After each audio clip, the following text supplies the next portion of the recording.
The Variable Man by Philip K. Dick. Chapter 1. He fixed things, clocks, refrigerators, vidsenders, and destinies. But he had no business in the future, where the calculators could not handle him. He was Earth's only hope, and its sure failure. Security Commissioner Reinhardt rapidly climbed the front steps and entered the council building. Council guards stepped quickly aside, and he entered the familiar place of great whirring machines. His thin face rapt, eyes alight with emotion, Reinhardt gazed intently up at the central SRB computer, studying its reading. "Straight gain for the last quarter," observed Kaplan, the lab organizer. He grinned proudly, as if personally responsible. "Not bad, Commissioner." "We're catching up to them," Reinhardt retorted. "But too damn slowly. We must finally go over, and soon." Kaplan was in a talkative mood. "We design new offensive weapons. They counter with improved defenses. And nothing is actually made. Continual improvement. But neither we nor Centaurus can stop designing long enough to stabilize for production." "It will end," Reinhardt stated coldly, "as soon as Terra turns out a weapon for which Centaurus can build no defense. Every weapon has a defense. Design in discord. Immediate obsolescence. Nothing lasts long enough to—" "What we count on is the lag," Reinhardt broke in, annoyed. His hard gray eyes bored into the lab organizer, and Kaplan slunk back. "The time lag between our offensive design and their counter-development. The lag varies." He waved impatiently toward the massed banks of SRB machines. "As you well know, at this moment, 9:30 a.m., May 7th, 2136, the statistical ratio on the SRB machines stood at 21-17 on the Centauran side of the ledger. All facts considered, the odds favored a successful repulsion by Proxima Centaurus of a Terran military attack. The ratio was based on the total information known to the SRB machines, on a gestalt of the vast flow of data that poured in endlessly from all sectors of the Sol and Centaurus systems. 21-17 on the Centauran side. But a month ago it had been 24-18 in the enemy's favor. Things were improving, slowly but steadily. Centaurus, older and less virile than Terra, was unable to match Terra's rate of technocratic advance. Terra was pulling ahead. "If we went to war now," Reinhardt said thoughtfully, "we would lose. We're not far enough along to risk an overt attack." A harsh, ruthless glow twisted across his handsome features, distorting them into a stern mask. "But the odds are moving in our favor. Our offensive designs are gradually gaining on their defenses." "Let's hope the war comes soon," Kaplan agreed. "We're all on edge. This damn waiting. The war would come soon." Reinhardt knew it intuitively. His thin lips set in a humorless smile, showing an even line of white teeth against his tanned skin. It made him feel good, all right. He'd been working at it a long time. First contact, 100 years earlier, had ignited instant conflict between Proxima Centauran outposts and exploring Terran raiders. Flash fights, sudden eruptions of fire and energy beams. And then, the long, dreary years of inaction between enemies where contact required years of travel, even at merely the speed of light.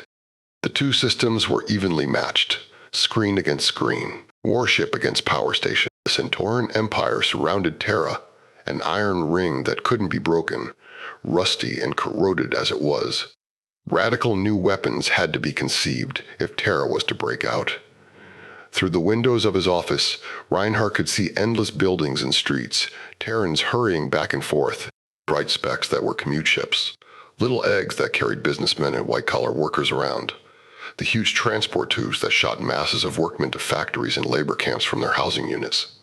All these people waiting to break out. Reinhardt snapped on his vidscreen, the confidential channel. "Give me military designs," he ordered sharply. He sat tense, his wiry body taut as the vidscreen warmed into life. Abruptly, he was facing the hulking image of Peter Sherikov, director of the vast network of labs under the Ural Mountains.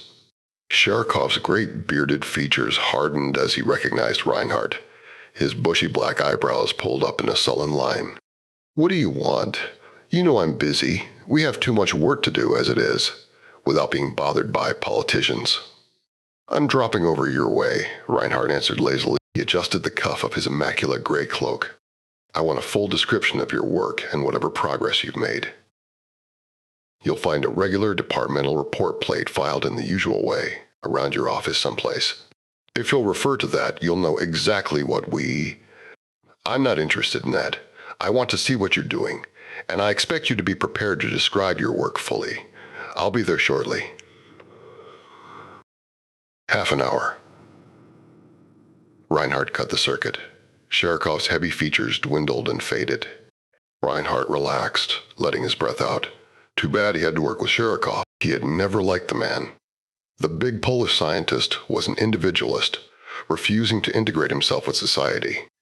Independent, atomistic in outlook, he held concepts of the individual as an end, diametrically contrary to the accepted organic state, Weltansicht. But Sherikov was the leading research scientist, in charge of the military designs department. And on designs, the whole future of Terra depended. Victory over Centaurus, or more, waiting, bottled up in the Sol system, surrounded by a rotting, hostile empire, now sinking into ruin and decay, yet still strong. Reinhardt got quickly to his feet and left the office. He hurried down the hall and out of the council building. A few minutes later, he was heading across the mid-morning sky in his high-speed cruiser toward the Asiatic landmass, the vast Ural mountain range, toward the military designs labs. Sherikov met him at the entrance. Look here, Reinhardt. Don't think you're going to order me around. I'm not going to. Take it easy. Reinhardt fell into step beside the bigger man. They passed through the check and into the auxiliary labs. No immediate coercion will be exerted over you or your staff. You're free to continue your work as you see fit for the present. Let's get this straight. My concern is to integrate your work with our total social needs, as long as your work is sufficiently productive. Reinhardt stopped in his tracks. Pretty, isn't he? Sherikov said ironically. What the hell is it? Icarus, we call him. Remember the Greek myth, the legend of Icarus. Icarus flew. This Icarus is going to fly one of these days. Sherikov shrugged. You can examine him if you want. I suppose this is what you came here to see. Reinhardt advanced slowly. This is the weapon you've been working on. How does he look? Rising up in the center of the chamber was a squat metal cylinder, a great ugly cone of dark gray. Technicians circled around it, wiring up the exposed relay banks. Reinhardt caught a glimpse of endless tubes and filaments, a maze of wires and terminals and parts crisscrossing each other, layer on layer. What is it? Reinhardt perched on the edge of a workbench, leaning his big shoulders against the wall. An idea of Jameson Hedge, the same man who developed our instantaneous interstellar vidcasts 40 years ago. He was trying to find a method of faster-than-light travel when he was killed, destroyed along with most of his work. After that fetal research was abandoned, it looked as if there were no future in it. Wasn't it shown that nothing could travel faster than light? The interstellar vidcasts do.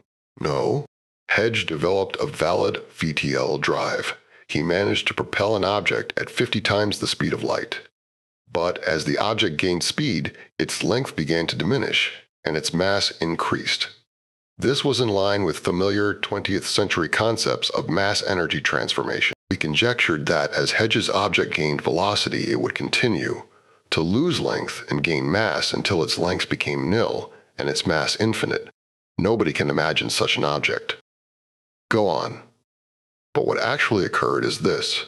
Hedge's object continued to lose length and gain mass until it reached the theoretical limit of velocity, the speed of light.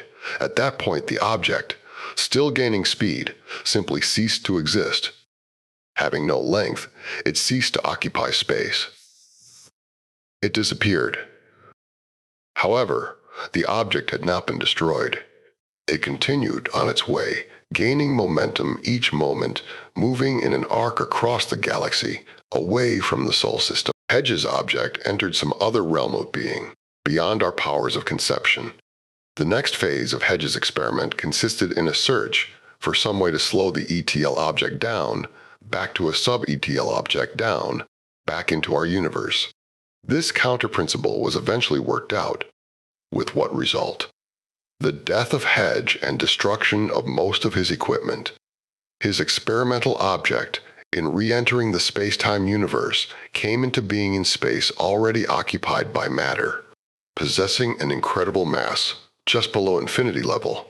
Hedge's object exploded in a titanic cataclysm. It was obvious that no space travel was possible with such a drive.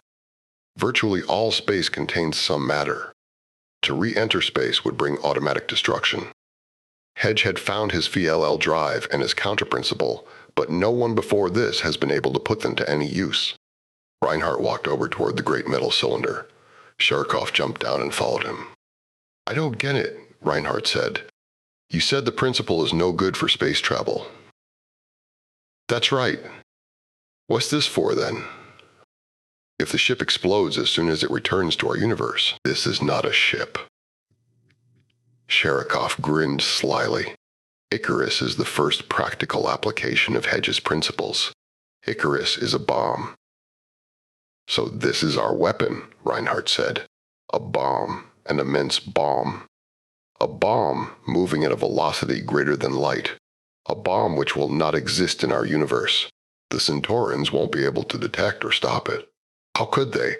As soon as it passes the speed of light, it will cease to exist, beyond all detection.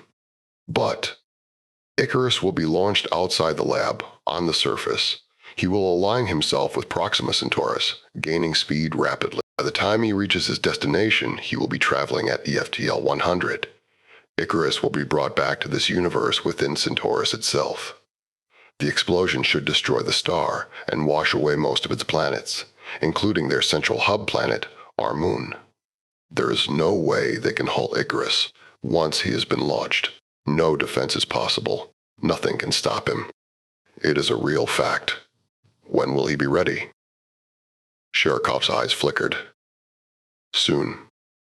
"Exactly how soon?" The big Pole hesitated. "As a matter of fact, there's only one thing holding us back." Sharikov led Reinhardt around to the other side of the lab. He pushed a lab guard out of the way. "See this?" He tapped a round globe, open at one end, the size of a grapefruit. "This is holding us up." "What is it?" "The central control turret.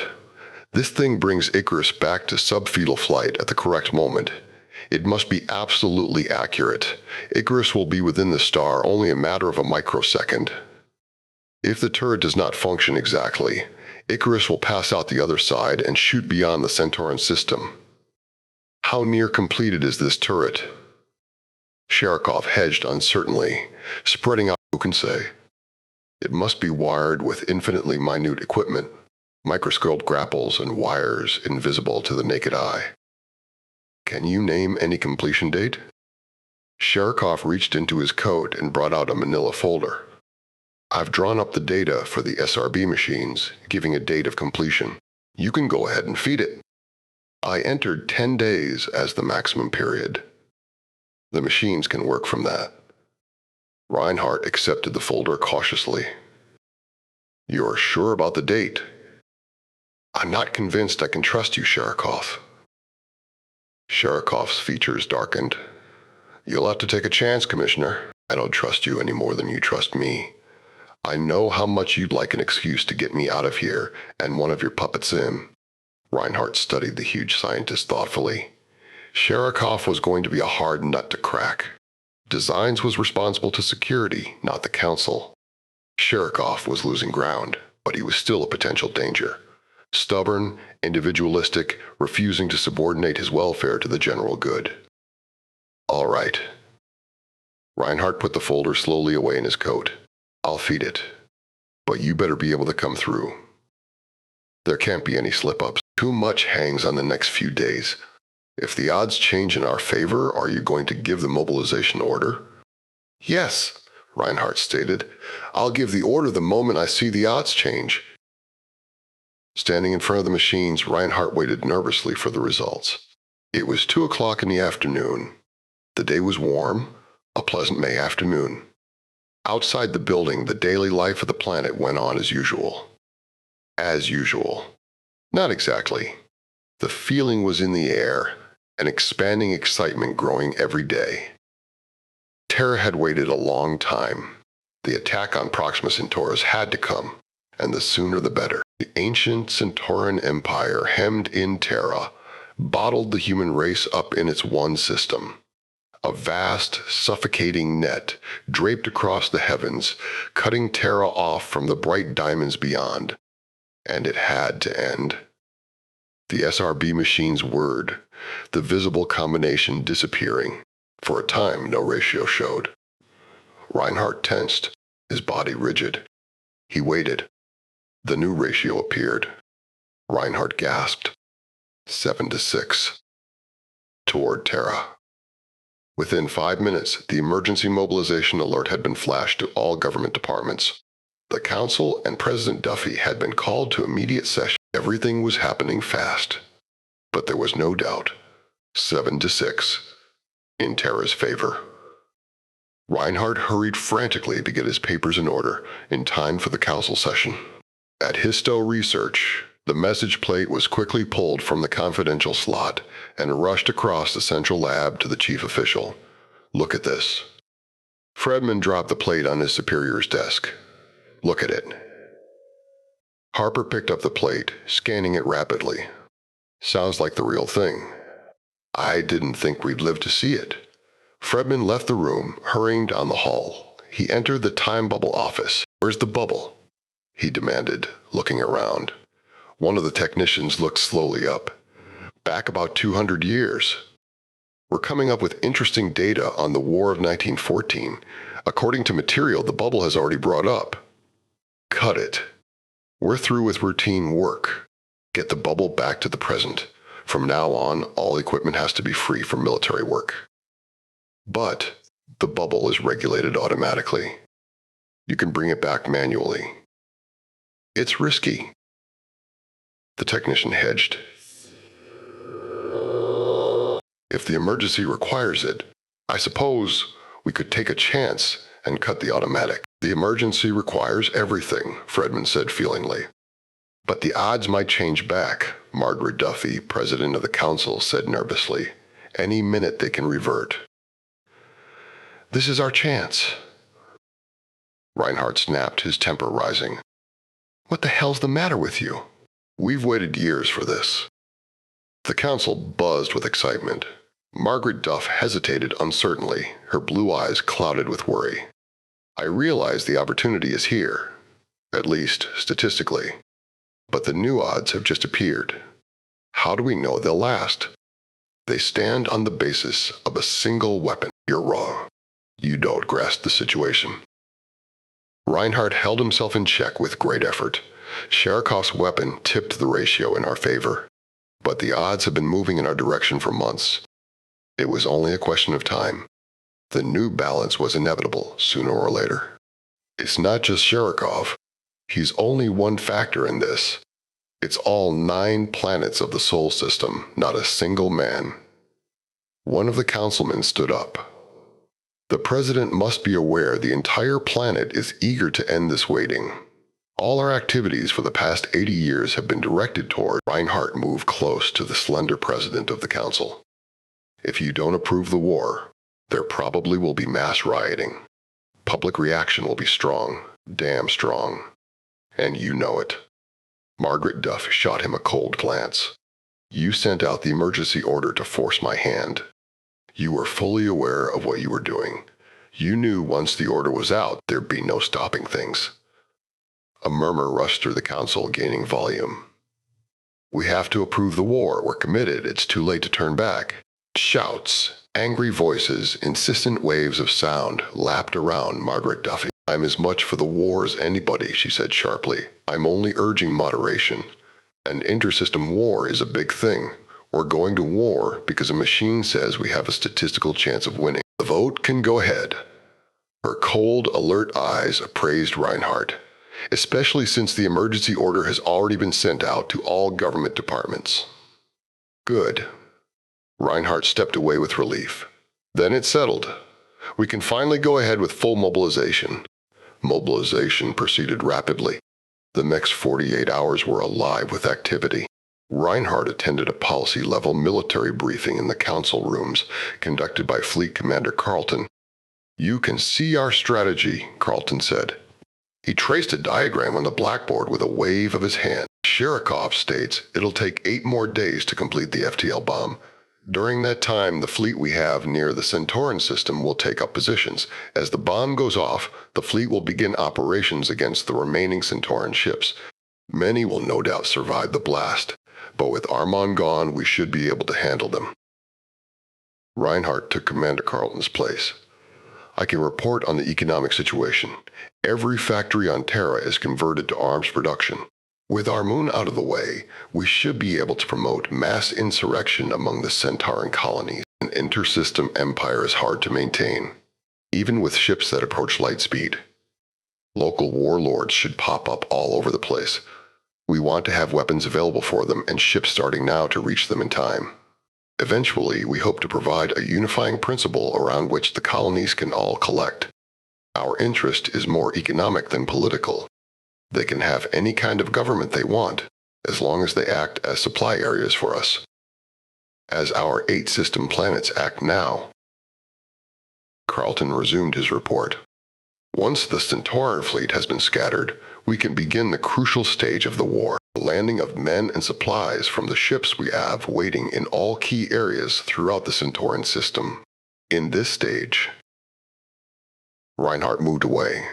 It was hard to believe only 2 days had passed since the mobilization order had been sent out. The whole system was alive, functioning with feverish activity. Countless problems were being solved, but much remained. He entered the lift and ascended to the SRB room, curious to see if there had been any change in the machine's reading. He found it the same. So far, so good. Did the Centaurans know about Icarus? No doubt, but there wasn't anything they could do about it. At least, not in 8 days. Kaplan came over to Reinhardt and sorting a new batch of data that had come in. The lab organizer searched through his data. An amusing item came in. "It might interest you." He handed a message plate to Reinhardt. It was from Histo Research, May 9th, 2136. "This is to report that in bringing the research time bubble up to the present, the manual return was used for the first time. Therefore, a clean break was not made, and a quantity of material from the past was brought forward. This material included an individual from the early 20th century who escaped from the lab immediately. He has not yet been taken into protective custody. Histo Research regrets this incident, but attributes it to the emergency." E. Fredman Reinhardt handed the plate back to Kaplan. "Interesting. A man from the past hauled into the middle of the biggest war the universe has seen.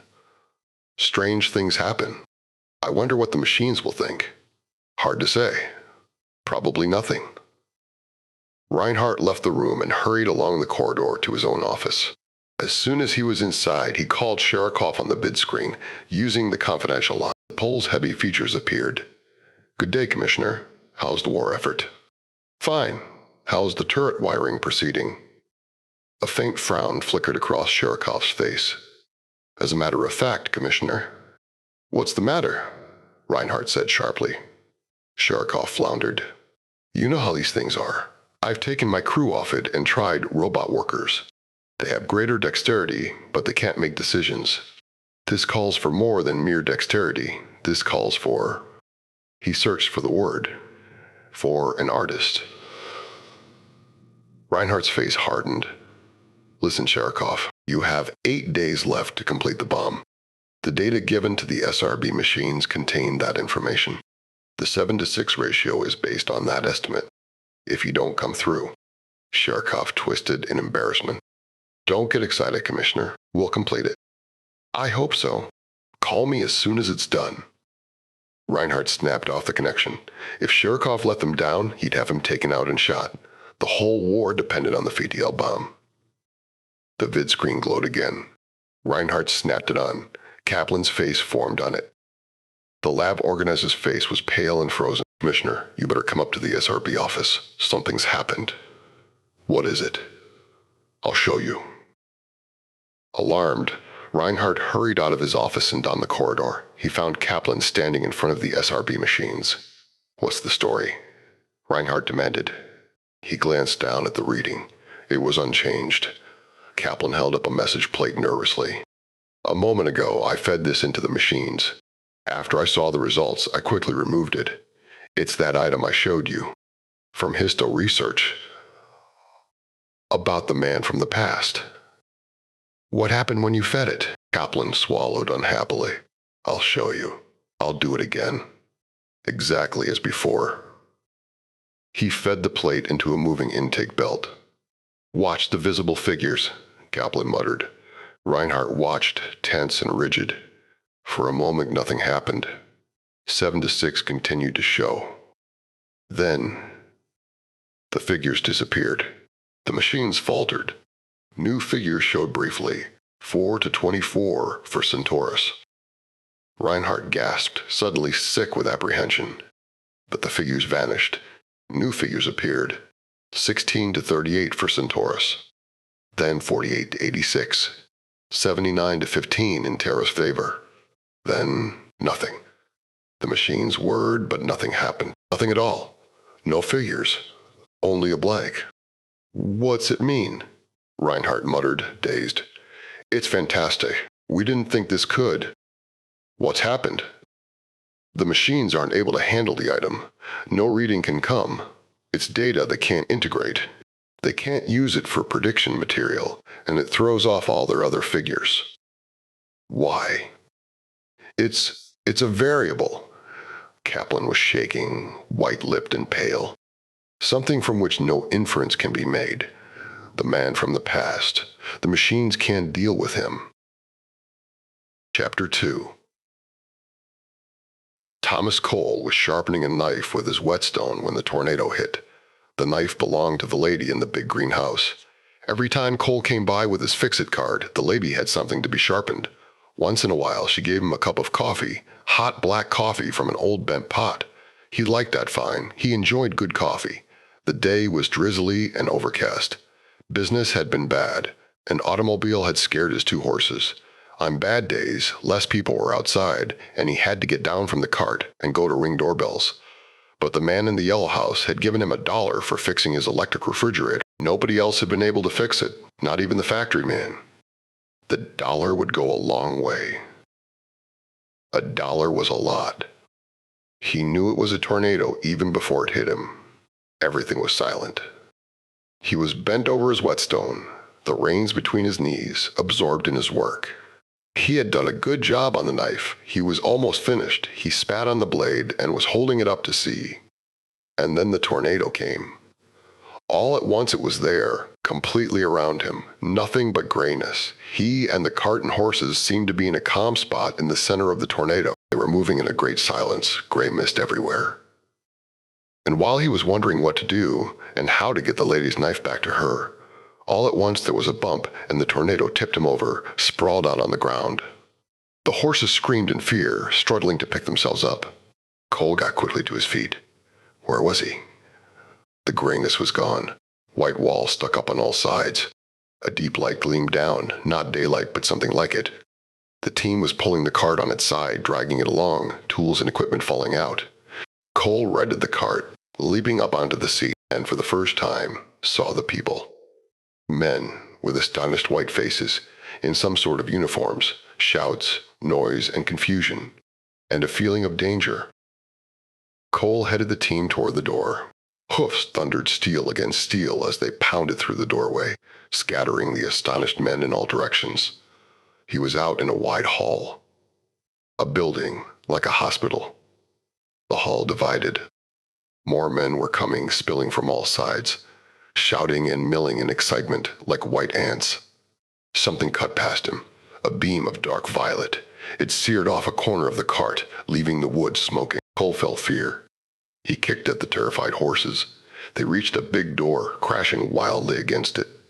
The door gave, and they were outside, bright sunlight blinking down on them. For a sickening second, the cart tilted, almost turning over. Then the horses gained speed, racing across an open field toward a distant line of green, Cole holding tightly to the reins. Behind him, the little white-faced men had come out and were standing in a group, gesturing frantically. He could hear their faint, shrill shouts. But he had got away. He was safe. He slowed the horses down and began to breathe again. The woods were artificial, some kind of park, but the park was wild and overgrown, a dense jungle of twisted plants, everything growing in confusion. The park was empty. No one was there. By the position of the sun, he could tell it was either early morning or late afternoon. The smell of the flowers and grass, the dampness of the leaves, indicated morning. It had been late afternoon when the tornado had picked him up, and the sky had been overcast and cloudy. Cole considered. Clearly he had been carried a long way. The hospital, the men with white faces, the odd lighting, the accented words he had caught. Everything indicated he was no longer in Nebraska, maybe not even in the United States. Some of his tools had fallen out and gotten lost along the way. Cole collected everything that remained, sorting them, running his fingers over each tool with affection. Some of the little chisels and wood gouges were gone. The bit box had opened, and most of the smaller bits had been lost. He gathered up those that remained and replaced them tenderly in the box. He took a keyhole saw down, and with an oil rag wiped it carefully and replaced it. Above the cart, the sun rose slowly in the sky. Cole peered up, his horny hand over his eyes. A big man, stoop-shouldered, his chin gray and stubble, his clothes wrinkled and dirty. But his eyes were clear, a pale blue, and his hands were finely made. He could not stay in the park. They had seen him ride that way, they would be looking for him. Far above, something shot rapidly across the sky. A tiny black dot moving with incredible haste. A second dot followed. The two dots were gone almost before he saw them. They were utterly silent. Cole frowned, perturbed. The dots made him uneasy. He would have to keep moving and looking for food. His stomach was already beginning to rumble and groan. Work. There was plenty he could do. Gardening, sharpening, grinding, repair work on machines and clocks, fixing all kinds of household things, even painting and odd jobs and carpentry and chores. He could do anything people wanted done, for a meal and pocket money. Thomas Cole urged the team into life, moving forward. He sat hunched over in the seat, watching intently, as the fix-it cart rolled slowly across the tangled grass, through the jungle of trees and flowers. Reinhardt hurried, racing his cruiser at top speed, followed by a second ship, a military escort. The ground sped by below him, a blur of gray and green. The remains of New York lay spread out, a twisted, blunted ruin overgrown with weeds and grass. The great atomic wars of the 20th century had turned virtually the whole seaboard area into an endless waste of slag and weeds below him. And then the sudden tangle that had been Central Park. Histo Research came into sight. Reinhardt swooped down, bringing his cruiser to rest at the small supply field behind the main buildings. Harper, the chief official of the department, came quickly over as soon as Reinhardt's ship landed. "Frankly, we don't understand why you consider this matter important," Harper said uneasily. Reinhardt shot him a cold glance. "I'll be the judge of what's important. Are you the one who gave the order to bring the bubble back manually?" Fredman gave the actual order, in line with your directive to have all facilities ready for. Reinhardt headed toward the entrance of the research building. "Where's Fredman?" "Inside. I want to see him. Let's go." Fredman met them inside. He greeted Reinhardt calmly, showing no emotion. "Sorry to cause you trouble, Commissioner. We were trying to get the station in order for the war. We wanted the bubble back as quickly as possible." He eyed Reinhardt curiously. "No doubt the man and his cart will soon be picked up by your police. I want to know everything that happened in exact detail." Fredman shifted uncomfortably. "There's not much to tell. I gave the order to have the automatic setting canceled and the bubble brought back manually. At the moment the signal reached it, the bubble was passing through the spring of 1913. As it broke loose, it tore off a piece of ground on which this person and his cart were located. The person naturally was brought up to the present, inside the bubble. Didn't any of your instruments tell you the bubble was loaded to a too excited to take any readings. Half an hour after the manual control was thrown, the bubble materialized in the observation room. It was de-energized before anyone noticed what was inside. We tried to stop him, but he drove the cart out into the hall, bowling us out of the way. The horses were in a panic.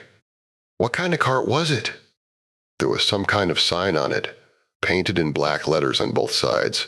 No one saw what it was. Go ahead. What happened then? Somebody fired a slim ray after him, but it missed.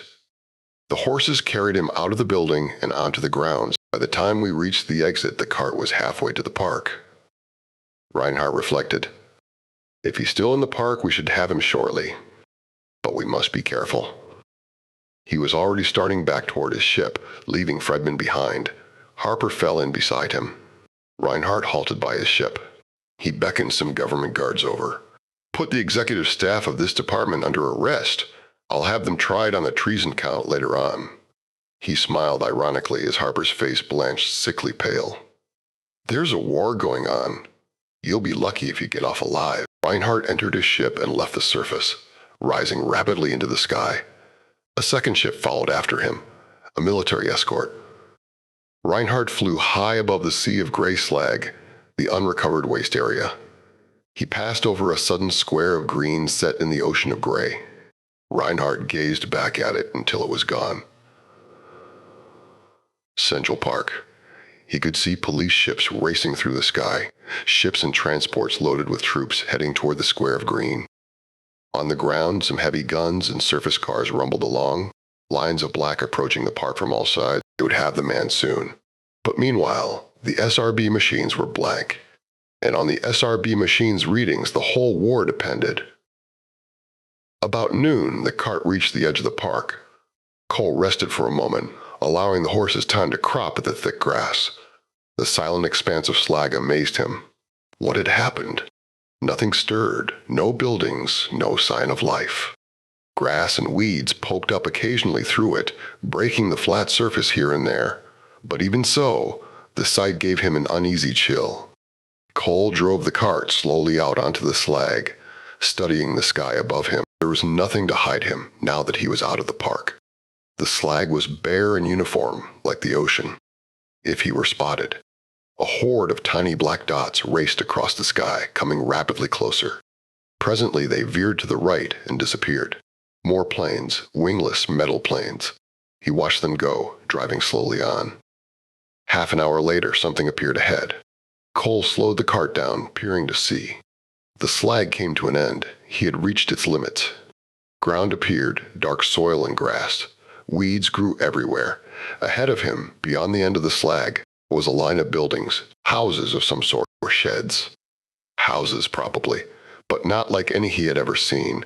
The houses were uniform, all exactly the same, like little green shells, rows of them, several hundred. There was a little lawn in front of each. Lawn, a path, a front porch, bushes in a meager row around each house. But the houses were all alike and very small, little green shells in precise, even rows. He urged the cart cautiously forward toward the houses. No one seemed to be around. He entered a street between two rows of houses, the hoofs of his two horses sounding loudly in the silence. He was in some kind of town. But there were no dogs or children. Everything was neat and silent, like a model, an exhibit. It made him uncomfortable. A young man walking along the pavement gaped at him in wonder. An oddly dressed youth, in a toga-like cloak that hung down to his knees, a single piece of fabric, and sandals, or what looked like sandals. Both the cloak and the sandals were of some strange, half-luminous material. It glowed faintly in the sunlight, metallic rather than cloth. A woman was watering flowers at the edge of a lawn. She straightened up as his team of horses came near. Her eyes widened in astonishment, and then fear. Her mouth fell open in a soundless "oh," and her sprinkling can slipped from her fingers and rolled silently onto the lawn. Cole blushed and turned his head quickly away. The woman was scarcely dressed. He flicked the reins and urged the horses to hurry. Behind him, the woman still stood. He stole a brief, hasty look back and then shouted hoarsely to his team, ears scarlet.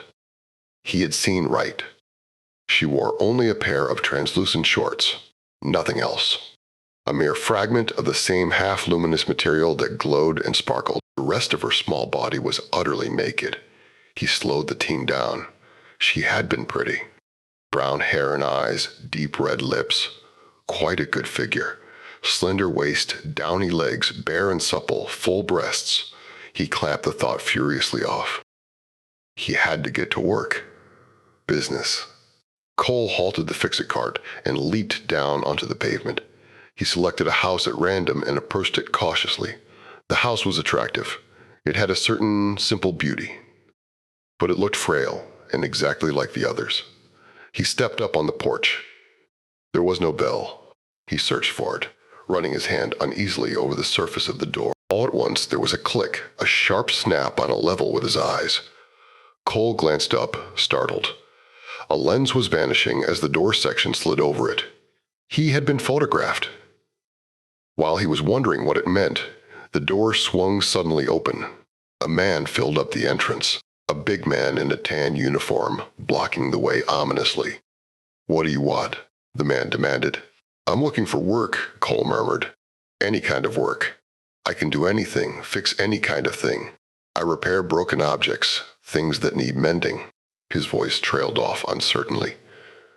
"Anything at all. Apply to the placement department of the Federal Activities Control Board," the man said crisply. "You know all occupational therapy is handled through them." He eyed Cole curiously. "Why have you got on those ancient clothes? Ancient." "Why, I—" The man gazed past him at the fix-it cart and the two dozing horses. "What's that? What are those two animals?" "Horses." The man rubbed his jaw, studying Cole intently. "That's strange," he said. "Strange." Cole murmured uneasily. "Why?" "There haven't been any horses for over a century. All the horses were wiped out during the Fifth Atomic War. That's why it's strange." Cole tensed, suddenly alert. There was something in the man's eyes, a hardness, a piercing look. Cole moved back off the porch, onto the path. He had to be careful. Something was wrong. "I'll be going," he murmured. "There haven't been any horses for over 100 years." The man came toward Cole. "Who are you? Why are you dressed up like that? Where did you get that vehicle and pair of horses?" "I'll be going," Cole repeated, moving away. The man whipped something from his belt, a thin metal tube. He stuck it toward Cole. It was a rolled-up paper, a thin sheet of metal in the form of a tube. Words, some kind of script. He could not make any of them out. The man's picture, rows of numbers, figures. "On Director Winslow," the man said. "Federal Stockpile Conservation. You better talk fast, or there'll be a security car here in 5 minutes." Cole moved fast. He raced, head down, back along the path to the cart toward the street. Something hit him. A wall of force throwing him down on his face. He sprawled in a heap, numb and dazed. His body ached, vibrating wildly, out of control. Waves of shock rolled over him, gradually diminishing. He got shakily to his feet. His head spun. He was weak, shattered, trembling violently. The man was coming down to walk after him. Cole pulled himself onto the cart, gasping and retching. The horses jumped into life. Cole rolled over against the seat, sick with the motion of the swaying cart. He caught hold of the reins and managed to drag himself up in a sitting position. The cart gained speed, turning a corner. Houses flew past. Cole urged the team weakly, drawing great shuddering breaths. Houses and streets, a blur of motion as the cart flew faster and faster along. Then he was leaving the town, leaving the neat little houses behind. He was on some sort of highway, big buildings, factories on both sides of the highway. Figures, men watching in astonishment. After a while, the factories fell behind. Cole slowed the team down. What had the man meant? Fifth Atomic War, horses destroyed. It didn't make sense. And they had things he knew nothing about. Force fields, planes without wings, soundless. Cole reached around in his pockets. He found the identification tube the man had handed him. In the excitement, he had carried it off.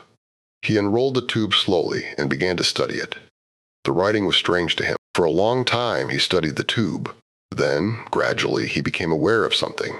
Something in the top right-hand corner. A date. October 6th, 2128. Cole's vision blurred. Everything spun and wavered around him. October 2128. Could it be? But he held the paper in his hand. Thin metal paper. Like foil. And it had to be. It said so, right in the corner, printed on the paper itself. Cole rolled the tube up slowly, numbed with shock. 200 years. It didn't seem possible. But things were beginning to... While he was mulling this over, the swift black security ship appeared overhead, diving rapidly toward the horse-drawn cart as it moved slowly along the road. Reinhardt's vid screen buzzed. He snapped it quickly on. Yes?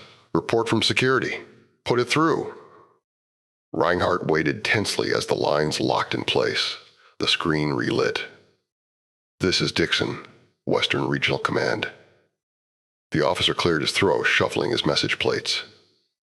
The man from the past has been reported moving away from the New York area. Which side of your net? Outside. He evaded. We assumed he would avoid the towns. Naturally, the net failed to encompass any of the towns. Reinhardt's jaw stiffened. Go on. He entered the town of Petersville a few minutes before the net closed around the park. We burned the park level, but naturally found nothing. He had already gone. An hour later, we received a report from a resident in Petersville, an official of the Stockpile Conservation Department. The man from the past had come to his door looking for work. Winslow, the official, engaged him in conversation, trying to hold on to him, but he escaped, driving his cart off. Winslow called security right away, but by then it was too late. Report to me as soon as anything more comes in. We must have him, and damn soon. Reinhardt snapped the screen off. It died quickly. He sat back in his chair, waiting. Cole saw the shadow of the security ship. He reacted at once. A second after the shadow passed over him, Cole was out of the cart, running and falling. He rolled, twisting and turning, pulling his body as far away from the cart as possible. There was a blinding roar and flash of white light. A hot wind rolled over Cole, picking him up and tossing him like a leaf. He shut his eyes, letting his body relax. He bounced, falling and striking the ground. Gravel and stones tore into his face, his knees, the palms of his hands. Cole cried out, shrieking in pain. His body was on fire. He was being consumed, incinerated by the blinding white orb of fire. The orb expanded, growing in size, swelling like some monstrous sun, twisted and bloated. The end had come. There was no hope. He gritted his teeth. The greedy orb faded, dying down. It sputtered and winked out, blackening into ash. The air reeked, a bitter, acrid smell. His clothes were burning and smoking. The ground under him was hot, baked dry, seared by the blast. But he was alive.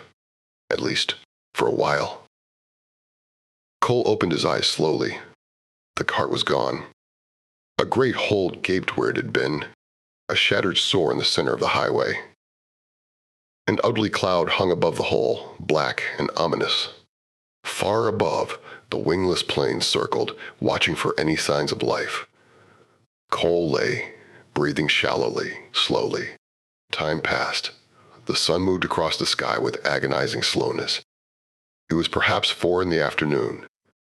Cole calculated mentally. In 3 hours, it would be dark, if he could stay alive until then. Had the planes seen him leap from the cart, he lay without moving. The late afternoon sun beat down on him. He felt sick, nauseated, and feverish. His mouth was dry. Some ants ran over his outstretched hand. Gradually, the immense black cloud was beginning to drift away, dispersing into a formless blob. The cart was gone. The thought lashed against him, pounding at his brain, mixing with his labored pulse. Beat. Gone. Destroyed. Nothing but ashes and debris remained. The realization dazed him. Finally, the plane finished its circling, winging its way toward the horizon. At last, it vanished. The sky was clear. Cole got unsteadily to his feet. He wiped his face shakily. His body ached and trembled. He spat a couple times trying to clear his mouth. The plane would probably send in a report. People would be coming to look for him. Where could he go? To his right, a line of hills rose up, a distant green mass. Maybe he could reach them. He began to walk slowly. He had to be very careful. They were looking for him, and they had weapons. Incredible weapons. He would be lucky to still be alive when the sun set. His team and fix-it cart were gone, and all his tools. Cole reached into his pockets, searching through them hopefully. He brought out some small screwdrivers, a little pair of cutting pliers, some wire, some solder, the whetstone, and finally the lady's knife. Only a few small tools remained. He had lost everything else. But without the cart, he was safer, harder to spot. They would have more trouble finding him on foot. Cole hurried along, crossing the level fields toward the distant range of hills. The call came through to Reinhardt almost at once. Dixon's features formed on the bid screen. "I have a further report, Commissioner." Dixon scanned a plate. Reinhardt reached out and cut the screen. It faded into darkness. Had they got the man from the past, or had he escaped again? Were they ever going to get him? Couldn't he be captured? And meanwhile, the SRB machines were silent, showing nothing at all. Reinhardt sat brooding, waiting impatiently for the report of the service car to come in. It was evening. "Come on," Stephen shouted, running frantically after his brother. "Come on back. Catch me." Earl ran and ran, down the side of the hill, over behind a military storage depot, along a Neotex fence, jumping finally down into Mrs. Darkness, Norris's backyard. Stephen hurried after his brother, sobbing for breath, shouting and gasping as he ran. "Come back! You come back with that!" "What's he got?" Sally Tate demanded, stepping out suddenly to block Stephen's way. "A man crouches. His back is aflame and there are flying saucers over him." Stephen halted, his chest rising and falling. "He's got my intersystem Veit sender." His small face twisted with rage and misery. He better give it back. Earl came circling around from the right. In the warm gloom of evening, he was almost invisible. "Here I am," he announced. "What you going to do?" Stephen glared at him hotly. His eyes made out the square box in Earl's hands. "You give that back, or I'll tell Dad." Earl laughed. "Make me." "Dad'll make you." "You better give it to him," Sally said. "Catch me." Earl started off. Stephen pushed Sally out of the way, lashing wildly at his brother. He collided with him, throwing him sprawling. The box fell from Earl's hands. It skidded to the pavement, crashing into the side of a guide light post. Earl and Stephen picked themselves up slowly. They gazed down at the broken box. "See, Stephen shrilled, tears filling his eyes. "See what you did. You did it. You pushed into me. You did it." Stephen bent down and picked up the box. He carried it over to the guide light, sitting down on the curb to examine it. Earl came slowly over. "If you hadn't pushed me, it wouldn't have got broken." Night was descending rapidly. The line of hills rising above the town were already lost in darkness. A few lights had come on here and there. The evening was warm. A surface car slammed its doors, someplace off in the distance. In the sky, ships droned back and forth, weary commuters coming home from work in the big underground factory units. Thomas Cole came slowly toward the three children grouped around the guide light. He moved with difficulty, his body sore and bent with fatigue. Night had come, but he was not safe yet. He was tired, exhausted, and hungry. He had walked a long way, and he had to have something to eat. Soon, his face was lost in shadow. His body was shapeless, indistinct. A big, unformed statue, standing silently a few feet away, unmoving in the half-darkness. "Who are you?" Earl demanded, his voice low. "What do you want?" Sally said. The children edged away nervously. "Get away." Cole came toward them. He bent down a little. The beam from the guide light crossed his features. Lean, prominent nose, beak-like, faded blue eyes. Stephen scrambled to his feet, clutching the vidsender box. "You get out of here." Wait. Cole smiled crookedly at them. His voice was dry and raspy. What do you have there? He pointed with his long, slender fingers. The box you're holding. The children were silent. Finally, Stephen stirred. It's my intersystem vid sender. Only doesn't work, Sally said. Earl broke it. Stephen glared at his brother bitterly. Earl threw it down and broke it.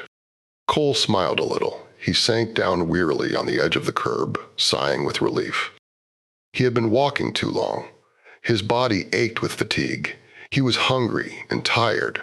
For a long time he sat, wiping perspiration from his neck and face, too exhausted to speak. Who are you? Sally demanded at last.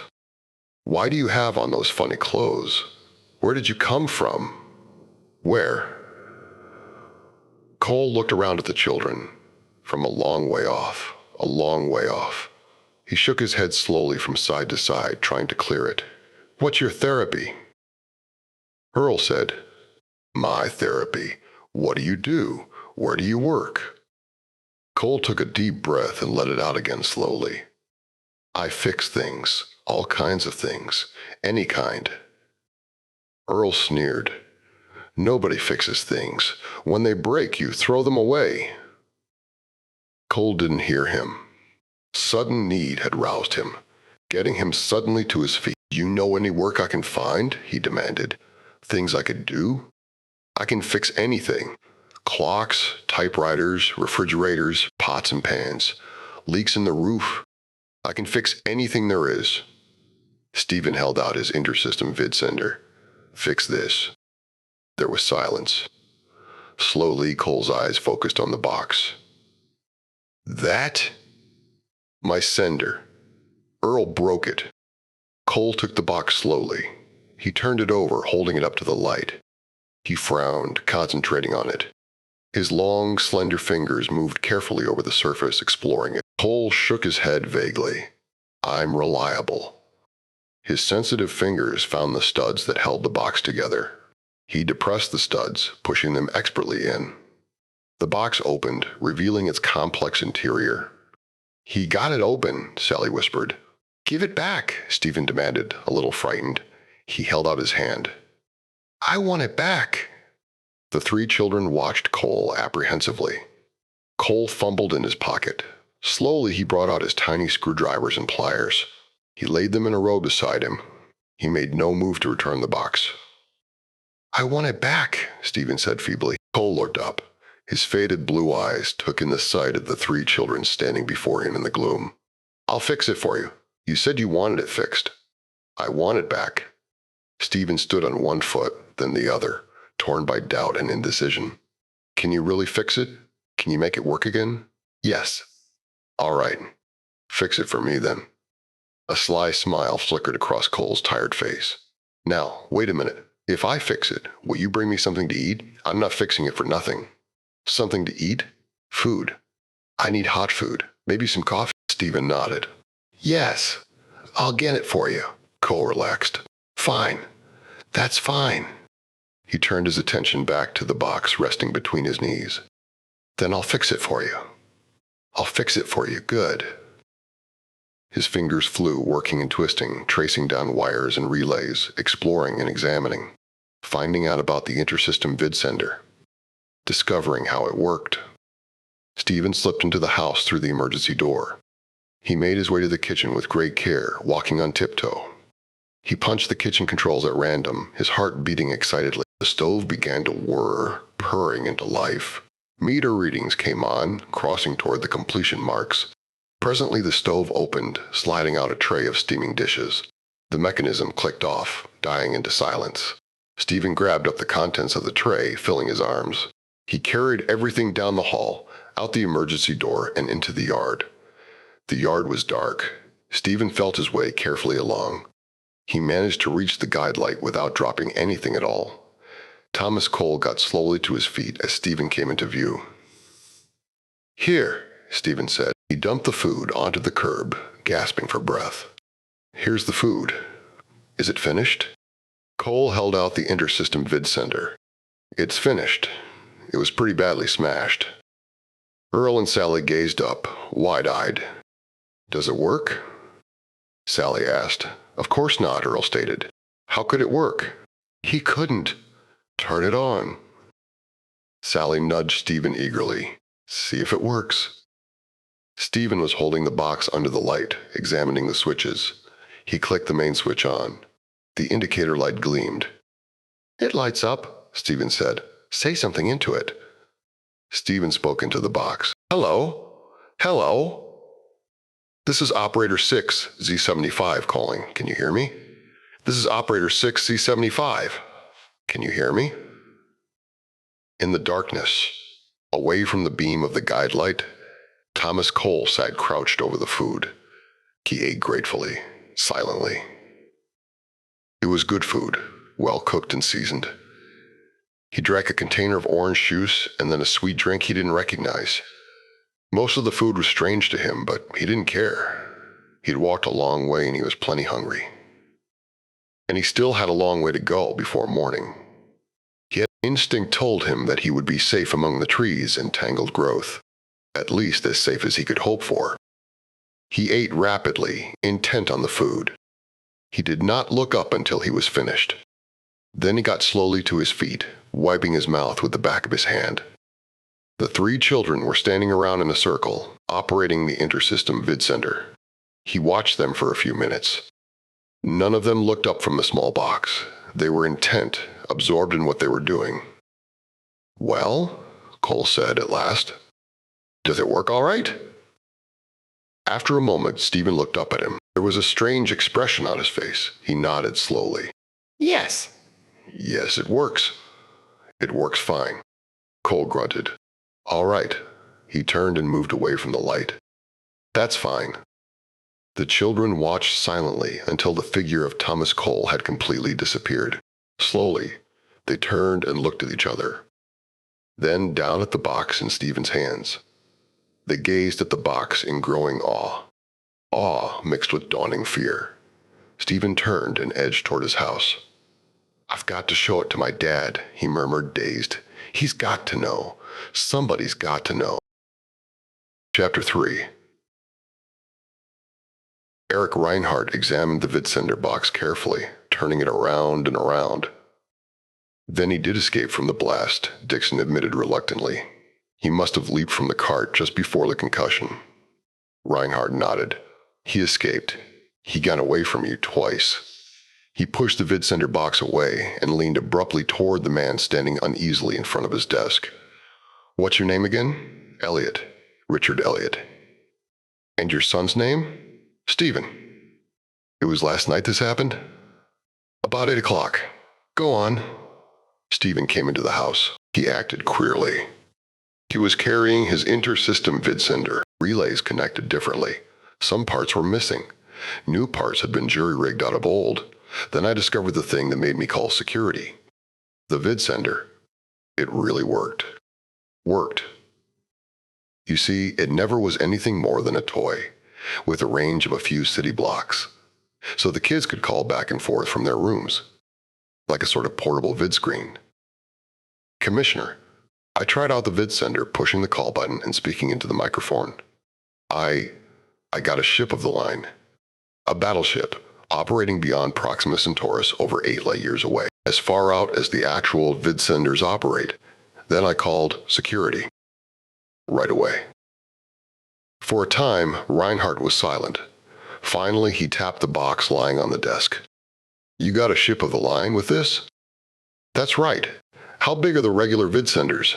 Dixon supplied the information. As big as a 20-ton safe. That's what I thought.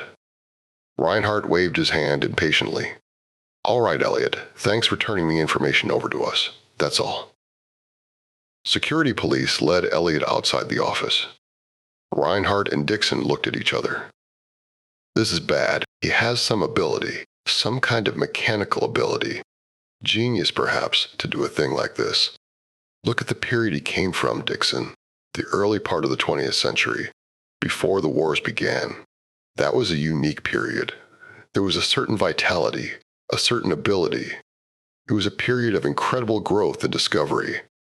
Edison, Pasteur, Burbank, the Wright brothers, inventions and machines, People had an uncanny ability with machines, a kind of intuition about machines which we don't have. You mean?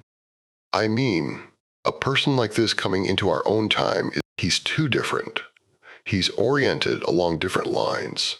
He has abilities we lack. This fixing skill of his, it throws us off out of kilter. And with the war, now I'm beginning to understand why the SRB machines couldn't factor him. It's impossible for us to understand this kind of person. Winslow says he asked for work, any kind of work. The man said he could do anything, fix anything, fix anything. Do you understand what that means? No, Dixon said. What does it mean? Can any of us fix anything? No, none of us can do that. We're specialized. Each of us has his own line, his own work. I understand my work. You understand yours. The tendency in evolution is toward greater and greater specialization. Man's society is an ecology that forces adaptation to it. Continual complexity makes it impossible for any of us to know anything outside our own personal field. I can't follow the work of the man sitting at the next desk over from me. Too much knowledge has piled up in each field, and there's too many fields. This man is different. He can fix anything, do anything. He doesn't work with knowledge, with science. He knows nothing. It's not in his head, a form of learning. He works by intuition. His power is in his hands, not his head. Jack of all trades. His hands. Like a painter, an artist. In his hands, and he cuts across our lives like a knife blade. The SRB room was closed up, sealed off by a ring of armed security police. Standing angrily before the ring of police was Peter Sherikoff, his beard waggling angrily, his immense hands on his hips. "What's going on?" Sherikoff demanded. "Why can't I go in and peep at the odds?" "Sorry." Reinhardt cleared the police aside. "Come inside with me. I'll explain." The doors opened for them, and they entered. Behind them, the doors shut, and the ring of police formed outside. "What brings you away from your lab?" Reinhardt asked. Sherikoff shrugged. "Several things. I wanted to see you. I called you on the vid phone, and they said you weren't available. I thought maybe something had happened. What's up?" "I'll tell you in a few minutes." Reinhardt called Kaplan over. "Here are some new items. Feed them in right away. I want to see if the machines can total them." "Certainly, Commissioner." Kaplan took the message plates and placed them on an intake belt. The machines hummed into life. "We'll know soon," Reinhardt said, half aloud. Sherikoff shot him a keen glance. "We'll know what? Let me in on it. What's taking place? We're in trouble." For 24 hours, the machines haven't given any reading at all. Nothing but a blank. A total blank. Sherikoff's features registered disbelief. But that isn't possible. Some odds exist at all times. The odds exist, but the machines aren't able to calculate them. Why not? Because a variable factor has been introduced. A factor which the machines can't handle. They can't make any predictions from it. "Can't they reject it?" Sherikoff said slyly. "Can't they just ignore it?" "No. It exists as real data. Therefore, it affects the balance of the material, the sum total of all other available data. Machines can't reject any data that's known to be true." Sherikoff pulled moodily at his black beard. "I would be interested in knowing what sort of factor the machines can't handle. I thought they could take in all data pertaining to contemporary reality." "They can. This factor has nothing to do with contemporary reality. That's the trouble. Histo research in bringing its time bubble back from the past got overzealous and cut the circuit too quickly. The bubble came back loaded with a man from the 20th century. A man from the past." "I see. A man from 2 centuries ago," Big Pole frowned. "And with a radically different Weltanschauung.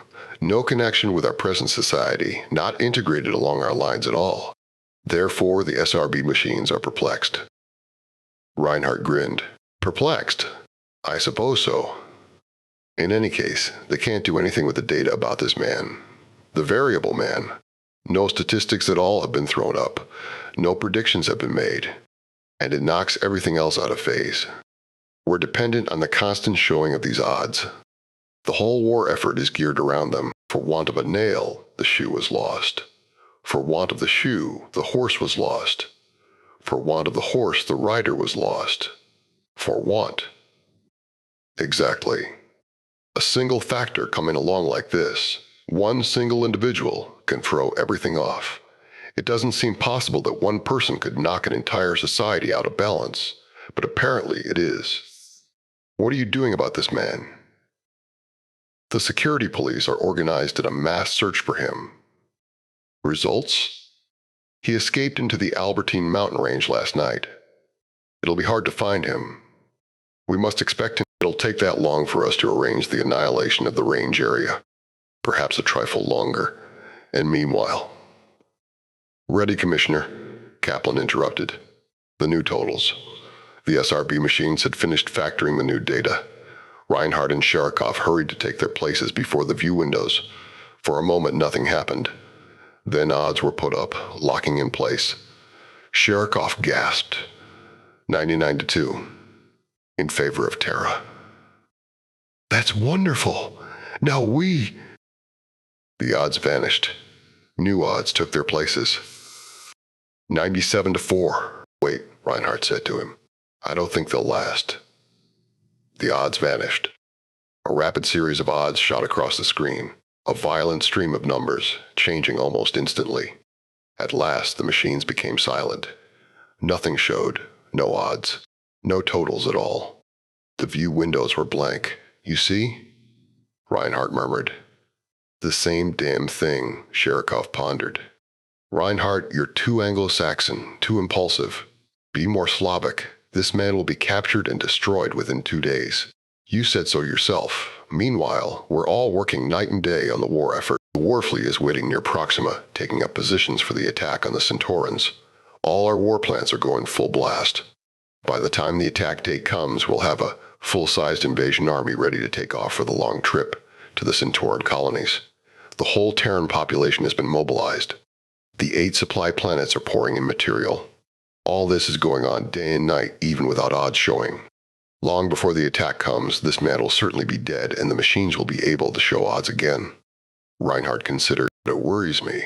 A man like that out in the open, loose. A man who can't be predicted. It goes against science. We've been making statistical reports on society for 2 centuries. We have immense files of data. The machines are able to predict what each person and group will do at a given time in a given situation. But this man is beyond all prediction. He's a variable. It's contrary to science. The indeterminate particle. What's that? The particle that moves in such a way that we can't predict what position it will occupy at a given second. Random, a random particle. Exactly, it's unnatural. Sherikov laughed sarcastically. Don't worry about it, Commissioner. The man will be captured and things will return to their natural state. You'll be able to predict people again, like laboratory rats in a maze. By the way, why is this room guarded? I don't want anyone to know the machines show no totals. It's dangerous to the war effort. Margaret Duff, for example. Reinhardt nodded reluctantly. They're too timid, these parliamentarians. If they discover we have no SRB odds, they'll want to shut down the war planning and go back to waiting. Too slow for you, Commissioner. Laws, debates, council meetings, discussions. Saves a lot of time if one man has all the power.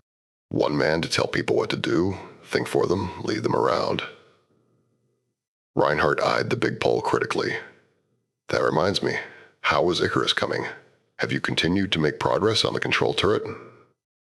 A scowl crossed Sherikov's broad features. The control turret?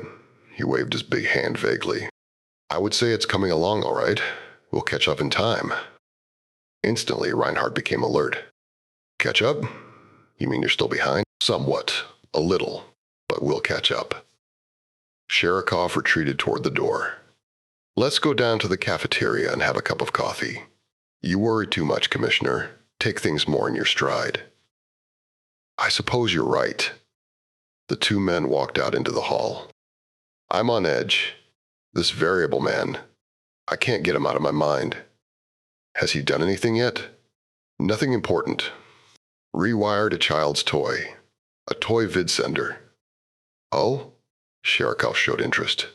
What do you mean? What did he do? I'll show you. Reinhardt led Sherikov. He handed Sherikov the toy and roughed in what Cole had done. A strange look crossed Sherikov's face. He found the studs on the box and depressed them. The box opened. The big Pole sat down at the desk and began to study the interior of the box. You're sure it was the man from the past who rewired this? Of course. On the spot. The boy damaged it playing. The variable man came along and the boy asked him to fix it. He fixed it all right. Incredible. Sherikov's eyes were only an inch from the wiring. Such tiny relays. How could he? Sherikov got abruptly to his feet, closing the box carefully. Can I take this along? To my lab? I'd like to analyze it more fully. Of course, but why? No special reason. Let's go get our coffee. Sherikov headed toward the door. You say you expect to capture this man in a day or so. Kill him, not capture him. We've got to eliminate him as a piece of data. We're assembling the attack formations right now. No slip-ups this time. We're in the process of setting up a cross-bombing pattern to level the entire Albertine range. He must be destroyed within the next 48 hours. Sherikov nodded absently. Of course, he murmured. A preoccupied expression still remained on his broad features. I understand perfectly.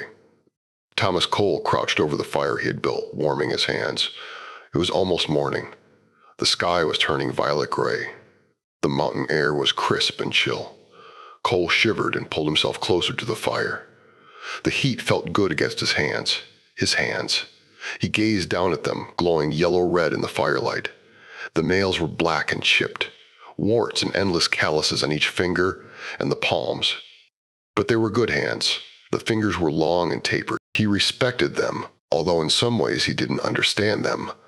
Cole was deep in thought, meditating over his situation. He had been in the mountains 2 nights and a day. The first night had been the worst. Stumbling and falling, making his way uncertainly up the steep slopes, through the tangled brush and undergrowth. But when the sun came up, he was safe, deep in the mountains between 2 great peaks. And by the time the sun had set again, he had fixed himself up a shelter and a means of making a fire. Now he had a neat little box trap, operated by a plaited grass rope and pit, a notched stake. One rabbit already hung by his hind legs, and the trap was waiting for another. The sky turned from violet gray to a deep cold gray, a metallic color. The mountains were silent and empty. Far off someplace, a bird sang, its voice echoing across the vast slopes and ravines. Other birds began to sing. Off to his right, something crashed through the brush, an animal pushing its way along. Day was coming. His second day. Cole got to his feet and began to unfasten the rabbit. Time to eat. And then, after that, he had no plans. He knew instinctively that he could keep himself alive indefinitely. He could kill game and skin it. Eventually, he could build himself a permanent shelter, even make clothes out of hides. In winter, but he was not thinking that far ahead. Cole stood by the fire, staring up at the sky, his hands on his hips. He squinted, suddenly tense. Something was moving. Something in the sky, drifting slowly through the grayness. A black dot. He stamped out the fire quickly. What was it? He strained, trying to see. A bird?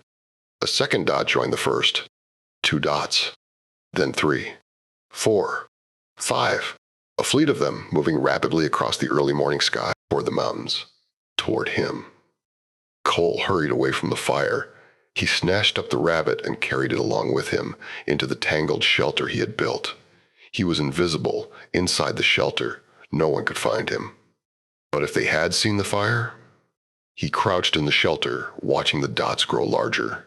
They were planes, all right. Black wingless planes, coming closer each moment. Now he could hear them, a faint, dull buzz increasing until the ground shook under him. The first plane dived.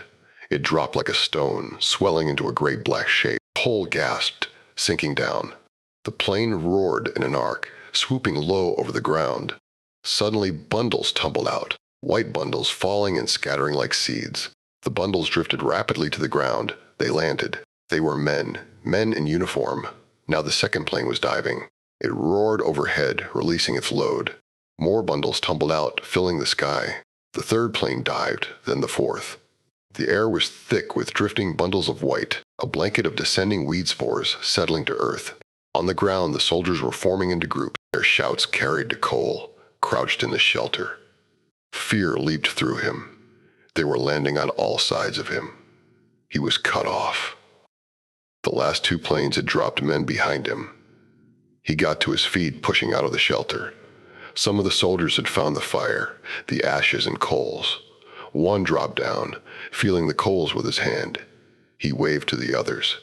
They were circling all around, shouting and gesturing. One of them began to set up some kind of gun. Others were unrolling coils of tubing, locking a collection of strange pipes and machinery in place. Cole ran. He rolled down a slope, sliding and falling. At the bottom, he leaped to his feet and plunged into the brush. Vines and leaves tore at his face, slashing and cutting him. He fell again, tangled in a mass of twisted shrubbery. He fought desperately, trying to free himself. If he could reach the knife in his pocket, voices, footsteps. Men were behind him, running down the slope. Cole struggled frantically, gasping and twisting, trying to pull loose.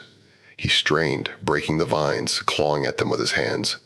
A soldier dropped to his knee, leveling his gun. More soldiers arrived, bringing up their rifles and aiming. Cole cried out. He closed his eyes, his body suddenly limp. He waited, his teeth locked together, sweat dripping down his neck, into his shirt, sagging against the mesh of vines, and branches coiled around him. Hold on, Cole gasped for breath. He was caught. There was nothing he could do. More soldiers were pouring down into the gully, surrounding him on all sides. They studied him curiously, murmuring together. Cole shook his head wearily and said nothing. The huge man with the beard stood directly in front of him, his hands on his hips, looking him up and down. "Don't try to get away," the man said. "You can't get away," the man said. "You can't get away. Do you understand?" Cole nodded. "All right. Good." The man waved. Soldiers clamped metal bands around Cole's arms and wrists. The metal dug into his flesh, making more clamps locked around his legs. "Those stay there until we're out of here, a long way out." Where? Where are you taking me?" Peter Sherikov studied the variable man for a moment before he answered. "Where?" "I'm taking you to my labs. Under the Urals." He glanced suddenly up at the sky. "We better hurry. The security police will be starting their demolition attack in a few hours. We want to be a long way from here when that begins." Sherikov settled down in his comfortable reinforced chair with a sigh. "It's good to be back." He signaled to one of his guards. "All right, you can unfasten him." The metal clamps were removed from Cole's arms and legs. He sagged, sinking down in a heap. Sherikov watched him silently. Cole sat on the floor, rubbing his wrists and legs, saying nothing. "What do you want?" Sherikov demanded. "Food? Are you hungry?" "No." "Medicine? Are you sick? Injured?" "No." Sherikov wrinkled his nose. "A bath wouldn't hurt you any. We'll arrange that later." He lit a cigar, blowing a cloud of gray smoke around him. At the door of the room, 2 lab guards stood with guns ready. No one else was in the room besides Sherikov and Cole. Thomas Cole sat huddled in a heap on the floor, his head sunk down against his chest. He did not stir. His bent body seemed more elongated and stooped than ever, his hair tousled and unkempt, his chin and jowls a rough stubbled gray. His clothes were dirty and torn from crawling through the brush. His skin was cut and scratched. Open sores dotted his neck and cheeks and forehead. He said nothing. His chest rose and fell. His faded blue eyes were almost closed. He looked quite old, a withered, dried-up old man. Sherikov waved one of the guards over. "I want this man checked over. He may need intravenous injections. He may not have had anything to eat for a while." The guard departed. "I don't want anything to happen to you," Sherikov said. "Before we go on, I'll have you checked over." And delused at the same time. Cole said nothing. Sherikov laughed. "Buck up. You have no reason to feel bad." He leaned toward Cole, jabbing an immense finger at him. "Another 2 hours and you'd have been dead out there in the mountains. You know that?" Cole nodded. "You don't believe me. Look." Sherikov leaned over and snapped on the vid screen mounted in the wall. Watch this. The operation should still be going on. The screen lit up. A scene gained form. This is a confidential security channel. I had it tapped several years ago for my own protection. What we're seeing now is being piped in to Eric Reinhardt. Sherikov grinned. Reinhardt arranged what you're seeing on the screen. Pay close attention. You were there 2 hours ago. Cole turned toward the screen. At first, he could not make out what was happening. The screen showed a vast foaming cloud, a vortex of motion. From the speaker came a low rumble, a deep-throated roar. After a time, the screen shifted, showing a slightly different view. Suddenly, Cole stiffened. He was seeing the destruction of a whole mountain range. The picture was coming from a ship flying above what had once been the Albertine mountain range. Now there was nothing but swirling clouds of gray and columns of particles and debris, a surging tide of restless material gradually sweeping off and dissipating in all directions. The Albertine Mountains had been disintegrated. Nothing remained but these vast clouds of debris. Below, on the ground, a ragged plain stretched out, swept by fire and ruin. Gaping wounds yawned, immense holes without bottom, craters side by side as far as the eye could see. Sherikov reached into a drawer of the table before him. He carefully brought out a small square box and held it out to Cole. "You wired this, didn't you?" Cole took the box in his hands and held it. For a time, his tired mind failed to focus. What did he have? He concentrated on it.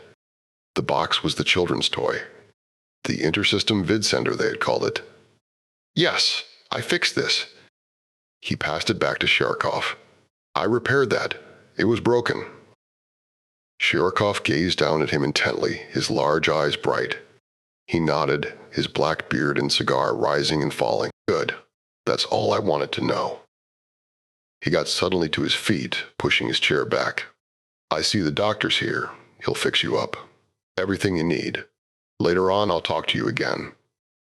Unprotesting, Cole got to his feet, allowing the doctor to take hold of his arm and help him up. After Cole had been released by the medical department, Sherikov joined him in his private dining room, a floor above the actual laboratory. The Pole gulped down a hasty meal, talking as he ate. Cole sat silently across from him, not eating or speaking. His old clothing had been taken away and new clothing given him. He was shaved and rubbed down. His sores and cuts were healed, his body and hair washed. He looked much healthier and younger now. But he was still stooped and tired, his blue eyes worn and faded. He listened to Sherikov's account of the world of 2136 AD without comment. "You can see," Sherikov said finally, waving a chicken leg, "that your appearance here has been very upsetting to our program. Now that you know more about us, you can see why Commissioner Reinhardt was so interested in destroying you." Cole nodded. "Reinhardt, you realize, believes that the failure of the SRB machines is the chief danger to the war effort. But that is nothing." Sherikov pushed his plate away noisily, draining his coffee mug. After all, wars can be fought without statistical forecasts. The SRB machines only describe. They're nothing more than mechanical onlookers. In themselves, they don't affect the course of the war. We make the war. They only analyze. Cole nodded. "More coffee?" Sherikov asked. He pushed a plastic container toward Cole. "Have some." Cole accepted another cupful. "Thank you. You can see that our real problem is another thing entirely. The machines only do figuring for us in a few minutes. They're our servants, tools. Not some sort of gods in a temple which we go and pray to. Not oracles who can see into the future for us. They don't see into the future. They only make statistical predictions, not prophecies.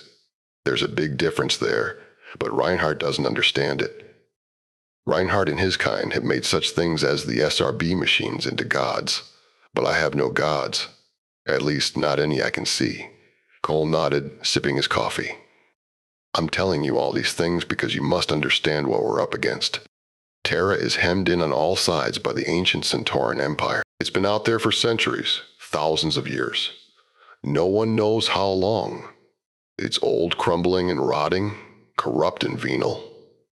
But it holds most of the galaxy around us, and we can't break out of the Sol system. I told you about Icarus and Hedge's work in FTL flight. We must win the war against Centaurus. We've waited and worked a long time for this, the moment when we can break out and get room among the stars for ourselves. You see? Cole nodded. However, there is a problem. The data on Icarus which I turned over to the machine specified that Icarus would be completed in 10 days. More than half that time has already passed. Yet, we are no closer to wiring up the control turret than we were then. The turret baffles us. Sherikov grinned ironically. Even I have tried my hand at the wiring, but with no success. It's intricate and small. Too many technical bugs not worked out. We are building only one, you understand. If we had many experimental models worked out before, and built from the designs of a man dead 4 years, who isn't here to correct us, we've made Icarus with our own hands, down here in the labs, and he's giving us plenty of trouble. All at once, Sherikov got to his feet. Let's go down to the lab and look at him. They descended to the floor below, Sherikov leading the way. Cole stopped short at the lab door. Quite a sight, Sherikov agreed. We keep him down here at the bottom for safety's sake. He's well protected. Come on in. We have work to do. In the center of the lab, Icarus rose up, the gray, squat cylinder that someday would flash through space, at a speed of thousands of times that of light, toward the heart of Proxima Centaurus, over 4 light-years away. Around the cylinder, groups of men in uniform were laboring feverishly to finish the remaining work. Over here, the turret. Sherikov led Cole over to one side of the room. It's guarded. Centauran spies are swarming everywhere on Terra. They see into everything. But so do we. That's how we get information for the SRB machines. Spies in both systems. The translucent globe that was the control turret reposed in the center of a metal stand, an armed guard standing at each side. They lowered their guns as Sherikov approached. "We don't want anything to happen to this," Sherikov said. "Everything depends on it." He put out his hand for the globe. Halfway to it, his hand stopped, striking against an invisible presence in the air. Sherikov laughed. "The wall! Shut it off! It's still on!" One of the guards pressed a stud at his wrist. Around the globe, the air shimmered and faded. "Now!" Sherikov's hand closed over. He lifted it carefully from its mount and brought it out for Cole to see. "This is the control turret for our enormous friend here. This is what will slow him down when he's inside Centaurus. He slows down and re-enters this universe, right in the heart of the star. Then, no more Centaurus," Sherikov beamed, "and no more Armun." But Cole was not listening. He had taken the globe from Sherikov and was turning it over and over, running his hands over it, his face close to its surface. He peered down into its interior, his face rapt and intent. You can't see the wiring, not without lenses. Sherikov signaled for a pair of micro lenses to be brought. He fitted them on Cole's nose, hooking them behind his ears. "Now try it. You can control the magnification. It's set for 1000x right now. You can increase or decrease it." Cole gasped, swaying back and forth. Sherikov caught hold of him. Cole gazed down into the globe, moving his head slightly, focusing the glasses. "It takes practice. But you can do a lot with them. Permits you to do microscopic wiring. There are tools to go along, you understand." Sherikov paused, licking. "We can't get it done correctly. Only a few men can wire circuits using the micro lenses and the little tools. We've tried robots, but there are too many decisions to be made. Robots can't make decisions. They just react." Cole said nothing. He continued to gaze into the interior of the globe, his lips tight, his body taut and rigid. It made Sherikov feel strangely uneasy. "You look like one of those old fortune tellers," Sherikov said jokingly. But a cold shiver crawled up his spine. "Better hand it back to me." He held out his hand. Slowly, Cole returned the globe. After a time, he removed the micro lenses, still deep in thought. "Well," Sherikov demanded, "you know what I want. I want you to wire this damn thing up." Sherikov came close to Cole, his big face hard. "You can do it, I think. I could tell by the way you held it. And the job you did on the children's toy, of course. You could wire it up right, and in 5 days. Nobody else can. And if it's not wired up, Centaurus will keep on running the galaxy, and Terra will have to sweat it out here in the Sol system. One tiny mediocre sun, one dust mote out of a whole galaxy. Bull did not answer. Sherikov became impatient. Well, what do you say? What happens if I don't wire this control for you? I mean, what happens to me? Then I turn you over to Reinhardt. Reinhardt will kill you instantly. He thinks you're dead, killed when the Albertine range was annihilated. If he had any idea I had saved you. I see. I brought you down here for one thing. If you wire it up, I'll have you sent back to your own time continuum. If you don't, Cole considered, his face dark and brooding. What do you have to lose? You'd already be dead if we hadn't pulled you out of those hills. Can you really return me to my own time? Of course. Reinhardt won't interfere. Sherikov laughed. What can he do? How can he stop me? I have my own men. You saw them. They landed all around you. You'll be returned. Yes. I saw your men.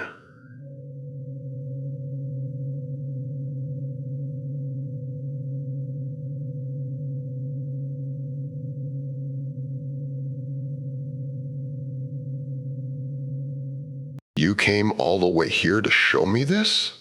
That's right. Why didn't you vidscreen it? Dixon smiled grimly.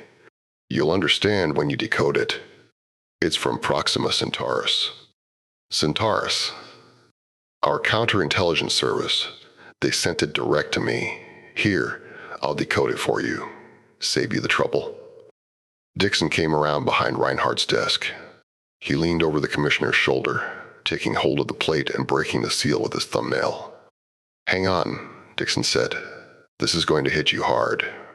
According to our agents on Armun, the Centauran High Council has called an emergency. Centauran relay couriers have reported to the High Council that the Terran bomb Icarus is virtually complete. Work on the bomb has been rushed through final stages in the underground laboratories under the Ural Range, directed by the Terran physicist Peter Sherikov. So I understand from Sherikov himself. Are you surprised the Centaurans know about the bomb? They have spies swarming over Terra? That's no news. Reinhardt staggered, holding on tight to the desk. He closed his eyes, gasping. The variable man is still alive, Dixon murmured. I don't know how, or why. There's nothing left of the Albertines. And how the hell did the man get halfway around the world? Reinhardt opened his eyes slowly, his face twisting. Sherikov! He must have removed him before the attack. I told Sherikov the attack was forthcoming. I gave him the exact hour. He had to get help from the variable man. He couldn't meet his promise otherwise. Reinhardt leaped up and began to pace back and forth. I've already informed the SRB machines that the variable man has been destroyed. The machines now show the original 7-to-6 ratio in our favor, but the ratio is based on false information. Then you'll have to withdraw the false data and restore the original situation. No. Reinhardt shook his head. I can't do that. The machines must be kept functioning. We can't allow them to jam again. It's too dangerous. If Duffy should become aware of that, what are you going to do then? Dixon picked up the message plate. You can't leave the machines with false data. That's treason. The data can't be withdrawn. Not unless equivalent data exists to take its place. Reinhardt paced angrily back and forth. Damn it, I was certain the man was dead. This is an incredible situation. He must be eliminated at any cost. Suddenly, Reinhardt stopped pacing. The turret. It's probably finished by this time, correct? Dixon nodded slowly in agreement. With the variable man helping, Sherikov has undoubtedly completed work well ahead of schedule. Reinhardt's gray eyes flickered. Then he's no longer of any use, even to Sherikov. We could take a chance, even if there were active opposition. What's this? Dixon demanded. What are you thinking about? How many units are ready for immediate action? How large a force can we raise without notice? Because of the war, we're mobilized on a 24-hour basis. There are 70 air units and about 200 surface units. The balance of the security forces have been transferred to the line under military control. Men? We have about 5,000 men ready to go, still on Terra. Most of them in the process of being transferred to military transports. I can hold it up at any time. Missiles? Fortunately, the launching tubes have not yet been disassembled. They're still here on Terra. In another few days, they'll be moving out for the colonial fracas. Then they're available for immediate use? Yes. Good. Reinhardt locked his hands, knotting his fingers harshly together in sudden decision. That will do exactly. Unless I am completely wrong, Sherikov has only a half-dozen air units and no surface cars, and only about 200 men. Some defense shields, of course. What are you planning? Reinhardt, send out orders for all available security units to be unified under your immediate command. Have them ready to move by 4 o'clock this afternoon. We're going to pay a visit, Reinhardt stated grimly. A surprise visit on Peter Sherikov. Stop here, Reinhardt ordered. The surface car slowed to a halt. Reinhardt peered cautiously out, studying the horizon ahead. On all sides, a desert of scrub grass and sand stretched out. Nothing moved or stirred. To the right, the grass and sand rose up to form immense peaks, a range of mountains without end, disappearing finally into the distance. The Urals. Over there, Reinhardt said to Dixon, pointing. See? No. Look hard. It's difficult to spot unless you know what to look for. Vertical pipes, some kind of vent, or periscopes. Dixon saw them finally. I would have driven past without noticing. It's well concealed. The main labs are a mile down, under the range itself. It's virtually impregnable. Sherikov had it built years ago to withstand any attack. From the air, by surface cars, bombs, missiles. He must feel safe. Those aren't ours, are they? I gave orders. No, they're not ours. All our units are out of sight. Those belong to Sherikov, his patrol. Reinhardt relaxed. Good. He reached over and flicked on the vid screen over the board of the car. This screen is shielded. It can't be traced. There's no way they can spot it back to us. It's non-directional. The screen glowed into life. Reinhardt punched the combination keys and sat back to wait. After a time, an image formed on the screen. A heavy face, bushy black beard, and large eyes. Peter Sherikov gazed at Reinhardt with surprised curiosity. Commissioner, where are you calling from? What? How's the work progressing? Reinhardt broke in coldly. Is Icarus almost complete? Sherikov beamed with expansive pride. He's done, Commissioner. 2 days ahead of time, Icarus is ready to be launched into space. I tried to call your office, but they told me. I'm not at my office. Reinhardt leaned toward the screen. Open your entrance tunnel at the surface. You're about to receive visitors. Sherikov blinked. Visitors? I'm coming down to see you. About Icarus. Have the tunnel open for me at once. Exactly where are you, Commissioner? On the surface. Sherikov's eyes flickered. Oh, but open up, Reinhardt snapped. He glanced at his wristwatch. I'll be at the entrance in 5 minutes. I expect to find it ready for me. Of course, Sherikov nodded in bewilderment. I'm always glad to see you, Commissioner. But 5 minutes then. Reinhardt cut the circuit. The screen died. He turned quickly to Dixon. You stay up here as we arranged. I'll go down with one company of police. You understand the necessity of exact timing on this? We won't slip up. Everything's ready. All units are in their places. Good. Reinhardt pushed the door open for him. You join your directional staff. I'll proceed toward the tunnel entrance. Good luck. Sherikov met Reinhardt at the bottom end of the tunnel, where the tunnel opened up onto the main floor of the lab. The big Pole approached, his hand out, beaming with pride and satisfaction. It's a pleasure to see you, Commissioner. This is an historic moment. Reinhardt got out of the car, with his group of armed security police. Calls for a celebration, doesn't it? He said. That's a good idea. We're 2 days ahead, Commissioner. The SRB machines will be interested. The odds should change abruptly at the news. Let's go down to the lab. I want to see the control turret myself. A shadow crossed Sherikov's face. I'd rather not bother the workmen right now, Commissioner. They've been under a great load, trying to complete the turret in time. I believe they're putting a few last finishes on it at this moment. We can view them by vidscreen. I'm curious to see them at work. It must be difficult to wire such minute relays. Sherikov shook his head. Sorry, Commissioner. No vidscreen on them. I won't allow it. This is too important. Our whole future depends on it. Reinhardt snapped a signal to his company of police. Put this man under arrest. Sherikov blanched. His mouth fell open. The police moved quickly around him, their gun tubes up, jabbing into him. He was searched rapidly, efficiently. His gun belt and concealed energy screen were yanked off. What's going on? Sherikov demanded, some color returning to his face. What are you doing?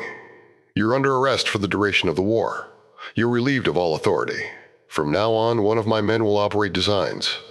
When the war is over, you'll be tried before the Council and President Duffy. Sherikov shook his head, dazed. I don't understand. What's this all about? Explain it to me, Commissioner. What's happened? Reinhardt signaled to his police. Get ready. We're going into the lab. We may have to shoot our way in. The variable man should be in the area of the bomb, working on the control turret. Instantly, Sherikov's face hardened. His black eyes glittered, alert and hostile. Reinhardt laughed harshly. We received a counterintelligence report from Centaurus. I'm surprised at you, Sherikov. You know the Centaurans are everywhere with their relay couriers. You should have known. Sherikov moved fast. All at once he broke away from the police, throwing his massive body against them.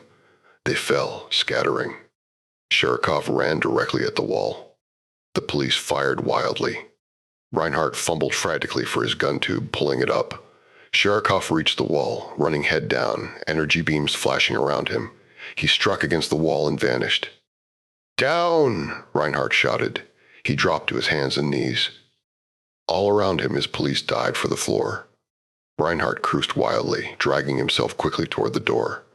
They had to get out, and right away, Sherikov had escaped.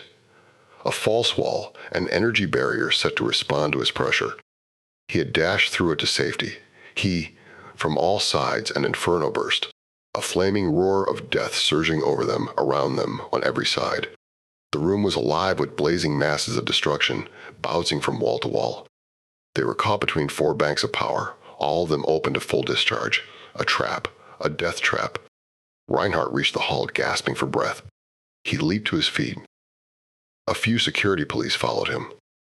Behind them, in the flaming room, the rest of the company screamed and struggled, blasted out of existence by the leaping bursts of power. Reinhardt assembled his remaining men. Already, Sherikov's guards were forming. At one end of the corridor, a snub-barreled robot gun was maneuvering into position. A siren wailed. Guards were running on all sides, hurrying to battle stations. The robot gun opened fire. Part of the corridor exploded, bursting into fragments. Clouds of choking debris and particles swept around them. Reinhardt and his police retreated, moving back along the corridor. They reached a junction. A second robot gun was rumbling toward them, hurrying to get within range. Reinhardt fired carefully, aiming at its delicate control. Abruptly, the gun spun convulsively. It lashed against the wall, smashing itself into the unyielding metal. Then it collapsed in a heap, gears still whining and spinning. Come on! Reinhardt moved away, crouching and running. He glanced at his watch. Almost time. A few more minutes. A group of lab guards appeared ahead of them. Reinhardt fired. Behind him, his police fired past him, violet shafts of energy catching the group of guards as they entered the corridor. The guards spilled apart, falling and twisting. Part of them settled into dust, drifting down the corridor. Reinhardt made his way toward the lab, crouching and leaping, pushing past heaps of debris and remains, followed by his men. Come on! Don't stop! Suddenly from around them, the booming, enlarged voice of Sherikov thundered, magnified by rows of wall speakers along the corridor. Reinhardt halted, glancing around. Reinhardt, you haven't got a chance. You'll never get back to the surface. Throw down your guns and give up. You're surrounded on all sides. You're a mile under the surface. Reinhardt threw himself into motion, pushing into billowing clouds of particles drifting along the corridor. Are you sure, Sherikov? He grunted. Sherikov laughed. his harsh metallic peals rolling in waves against Reinhardt's eardrums. "I don't want to have to kill you, Commissioner. You're vital to the war. I'm sorry you found out about the variable man. I admit we overlooked the Centauran espionage as a factor in this. But now that you know about him..." Suddenly, Sherikov's voice broke off. A deep rumble had shaken the floor, a lapping vibration that shuddered through the corridor.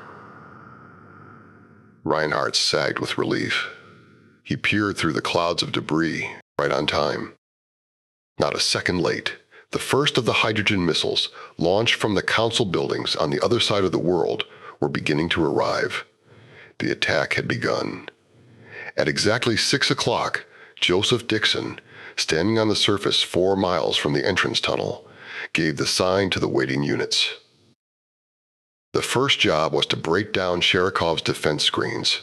The missiles had to penetrate without interference. At Dixon's signal, a fleet of 30 security ships dived, from a height of 10 miles, swooping above the mountains, directly over the underground laboratories. Within 5 minutes, the defense screens had been smashed, and all the tower projectors leveled flat. Now the mountains were virtually unprotected. "So far so good," Dixon murmured, as he watched from his secure position. The fleet of security ships roared back, their work done. Across the face of the desert, the police surface cars were crawling rapidly toward the entrance tunnel, snaking from side to side. Meanwhile, Sherikov's counterattack had begun to go into operation. Guns mounted among the hills opened fire. Vast columns of flame burst up in the path of the advancing cars. The cars hesitated and retreated as the plane was churned up by a howling vortex, a thundering chaos of explosions. Here and there, a car vanished in a cloud of particles. A group of cars moving away suddenly scattered, caught up by a giant wind that lashed across them and swept them up into the air. Dixon gave orders to have the cannons silenced. The police air arm again swept overhead, a sullen roar of jets that shook the ground below. The police ships divided expertly and hurtled down on the cannon protecting the hills. The cannon forgot the surface cars and lifted their snouts. Again and again the airships came, rocking the mountains with titanic blasts. The guns became silent. Their echoing boom diminished, died away reluctantly as bombs took critical toll of them. Only a few minutes remained. The surface cars, freed by the successful bombing, began to regroup for a new frontal attack. Again they crawled forward, across the burning plain, bearing down cautiously on the battered wall of mountains, heading toward the twisted wrecks that had been the ring of defense guns. Toward the entrance tunnel. An occasional cannon fired feebly at them. The cars came grimly on. Now, in the hollows of the hills, Sherikov's troops were hurrying to the surface to meet the attack. The first car reached the shadow of the mountains. A deafening hail of fire burst loose. Small robot guns appeared everywhere, needle barrels emerging from behind hidden screens, trees and shrubs, rocks, stones. The police cars were caught in a withering crossfire, trapped at the base of the hills. Down the slopes, Sherikov's guards raced toward the stalled cars. Clouds of heat rose up and boiled across the plain as the cars fired up at the running men. A robot gun dropped like a slug out of the plane and screamed toward the cars, firing as it came. Dixon twisted nervously. Only a few minutes. He shaded his eyes and peered up at the sky. No sign of them yet. He wondered about Reinhardt. No signal had come up from below.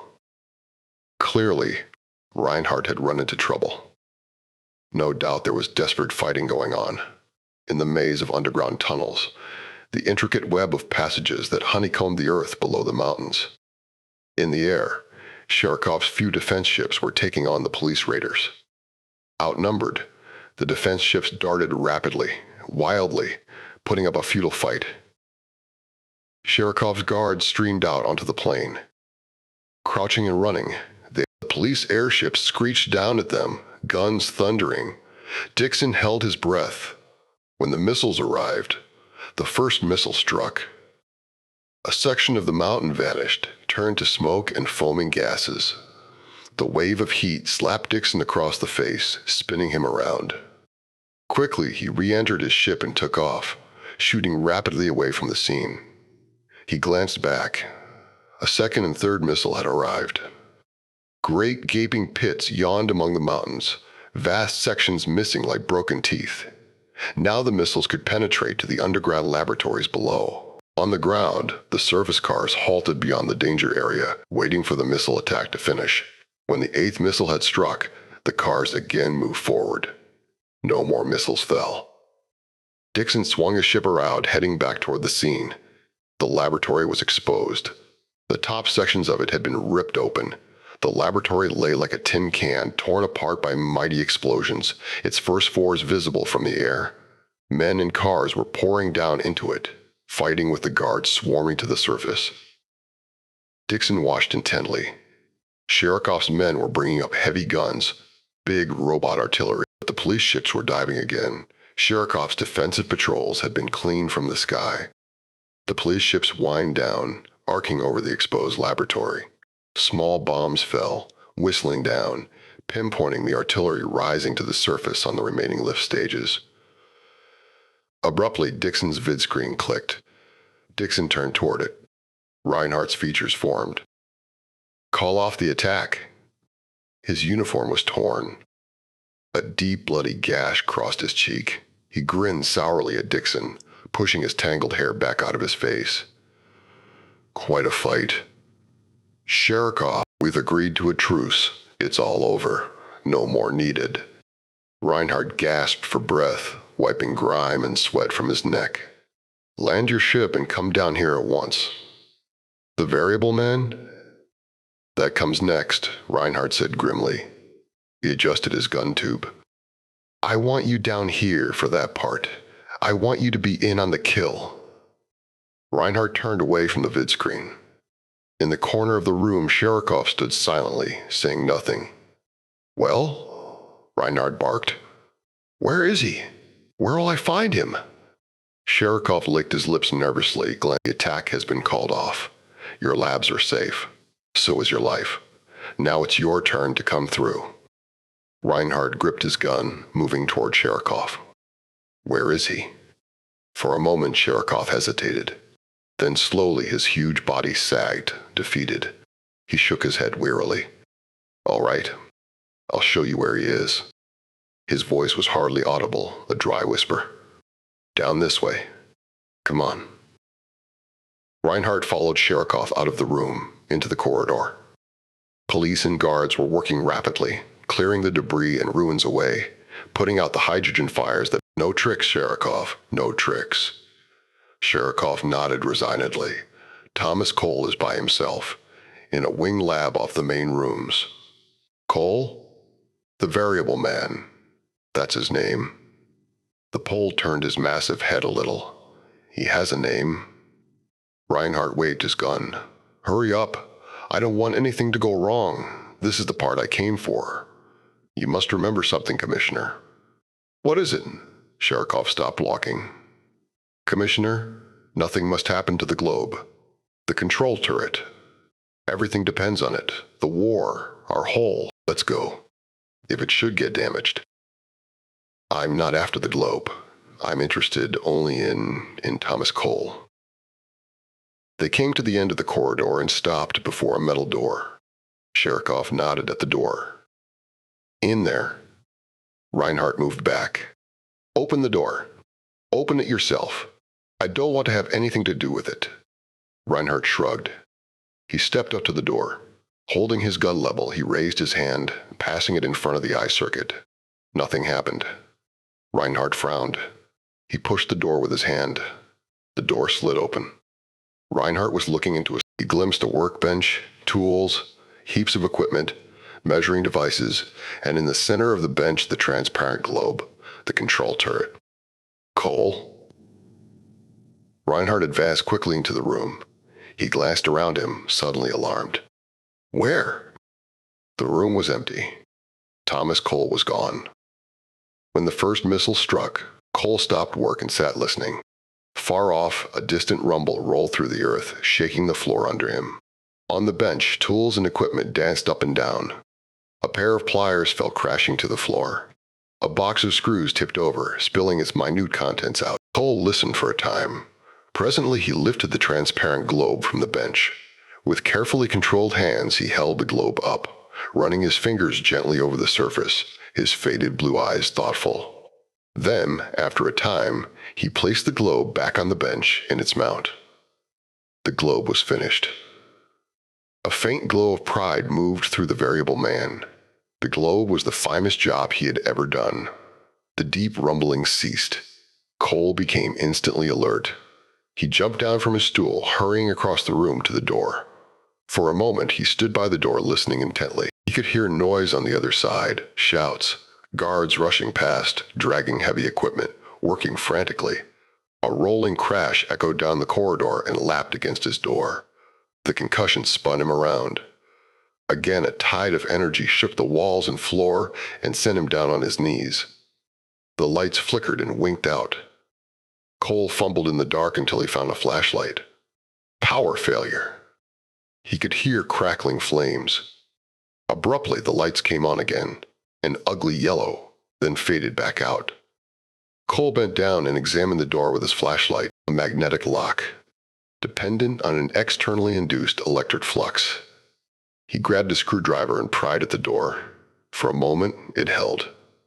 Then it fell open. Cole stepped warily out into the corridor. Everything was in shambles. Guards wandered everywhere, burned and half-blinded. Two lay groaning under a pile of wrecked equipment. Fused guns reeking metal. The air was heavy with the smell of burning wiring and plastic, a thick cloud that choked him and made him bend double as he advanced. "Halt!" a guard gasped feebly, struggling to rise.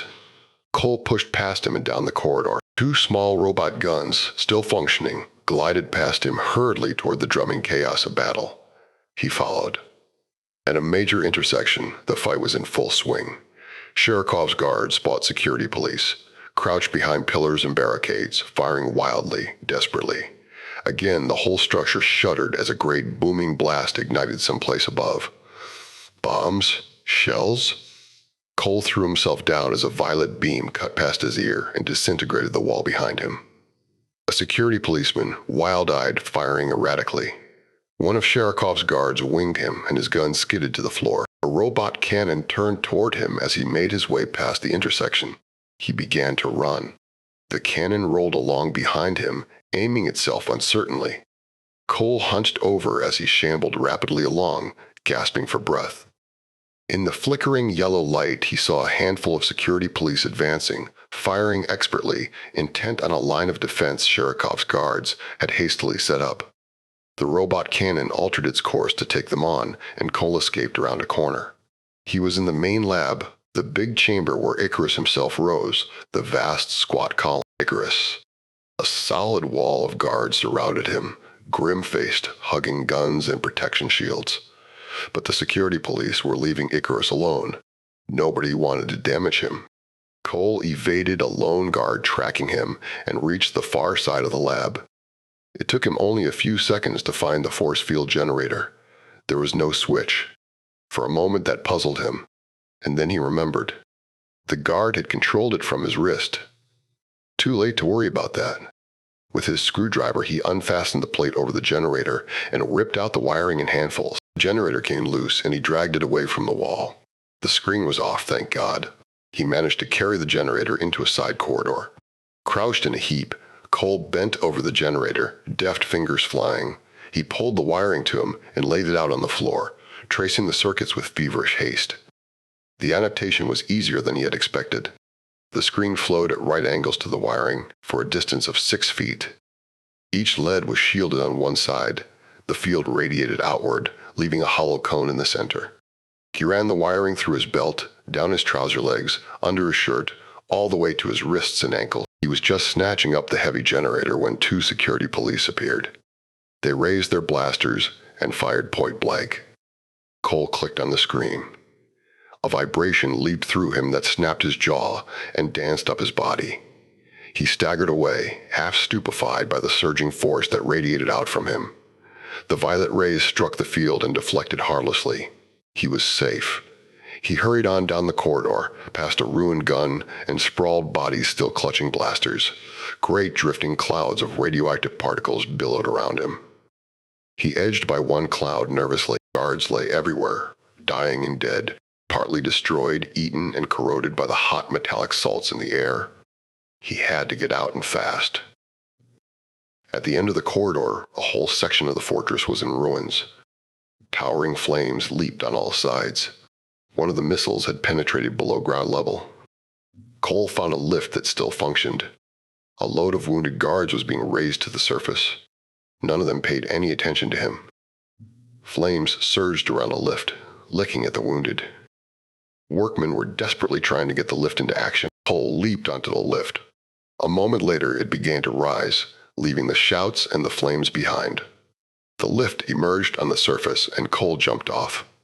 A guard spotted him and gave chase. Crouching, Cole dodged into a tangled mass of twisted metal, still white-hot and smoking.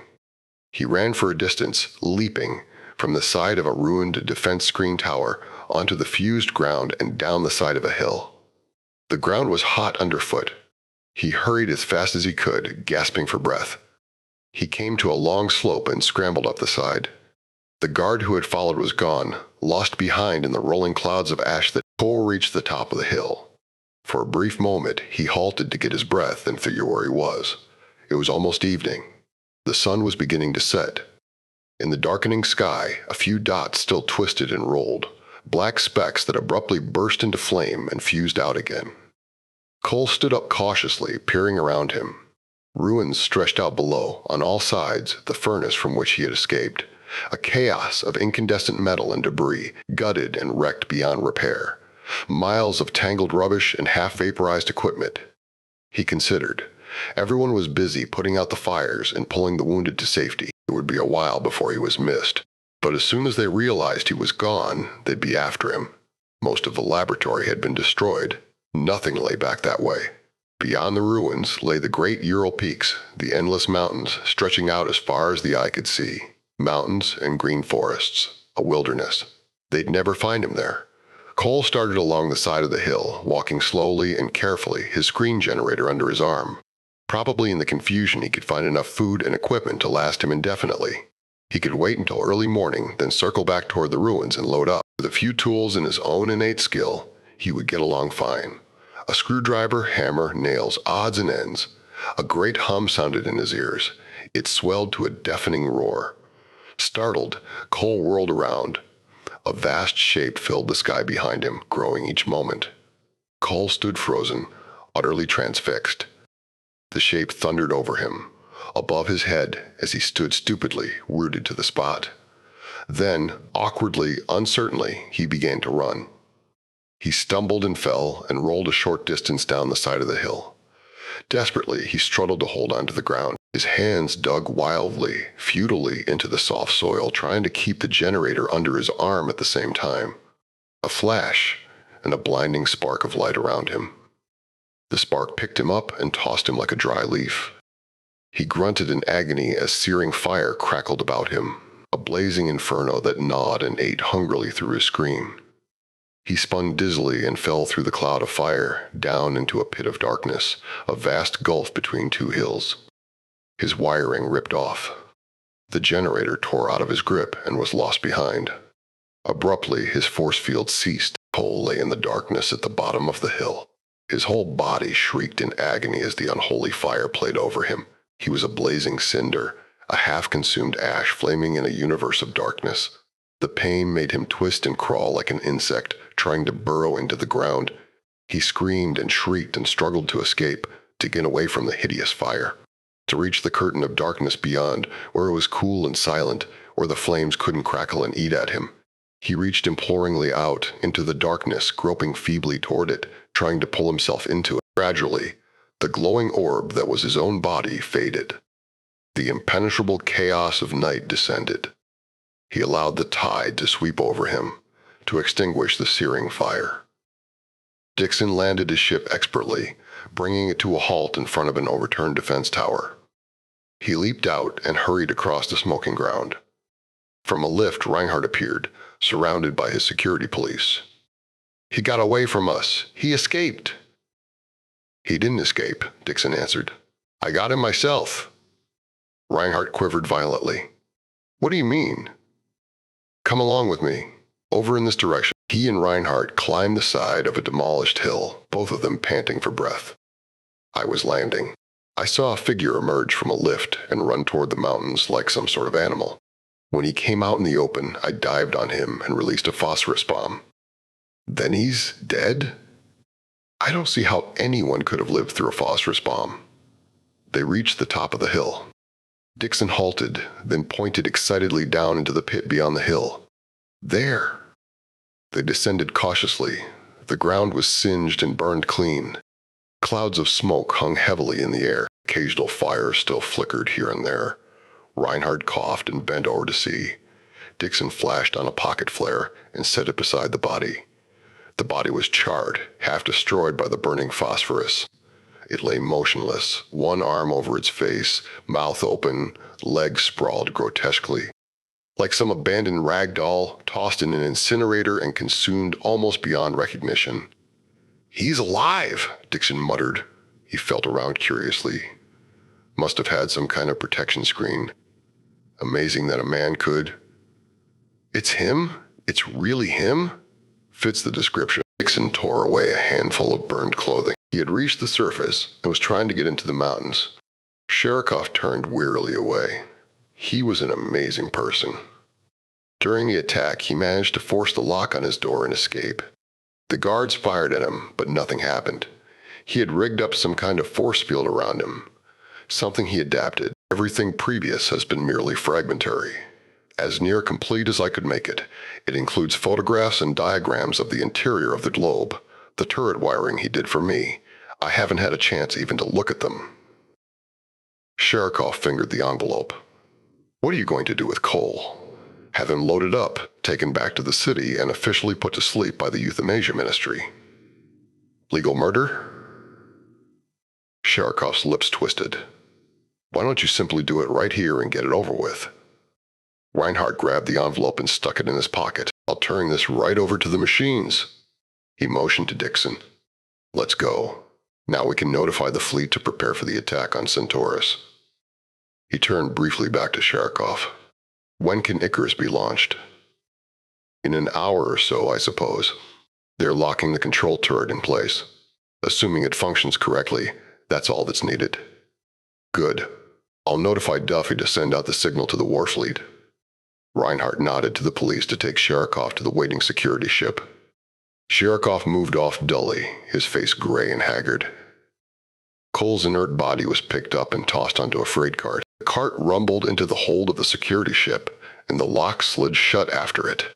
It'll be interesting to see how the machines respond to the additional data, Dixon said. It should make quite an improvement in the odds, Reinhardt agreed.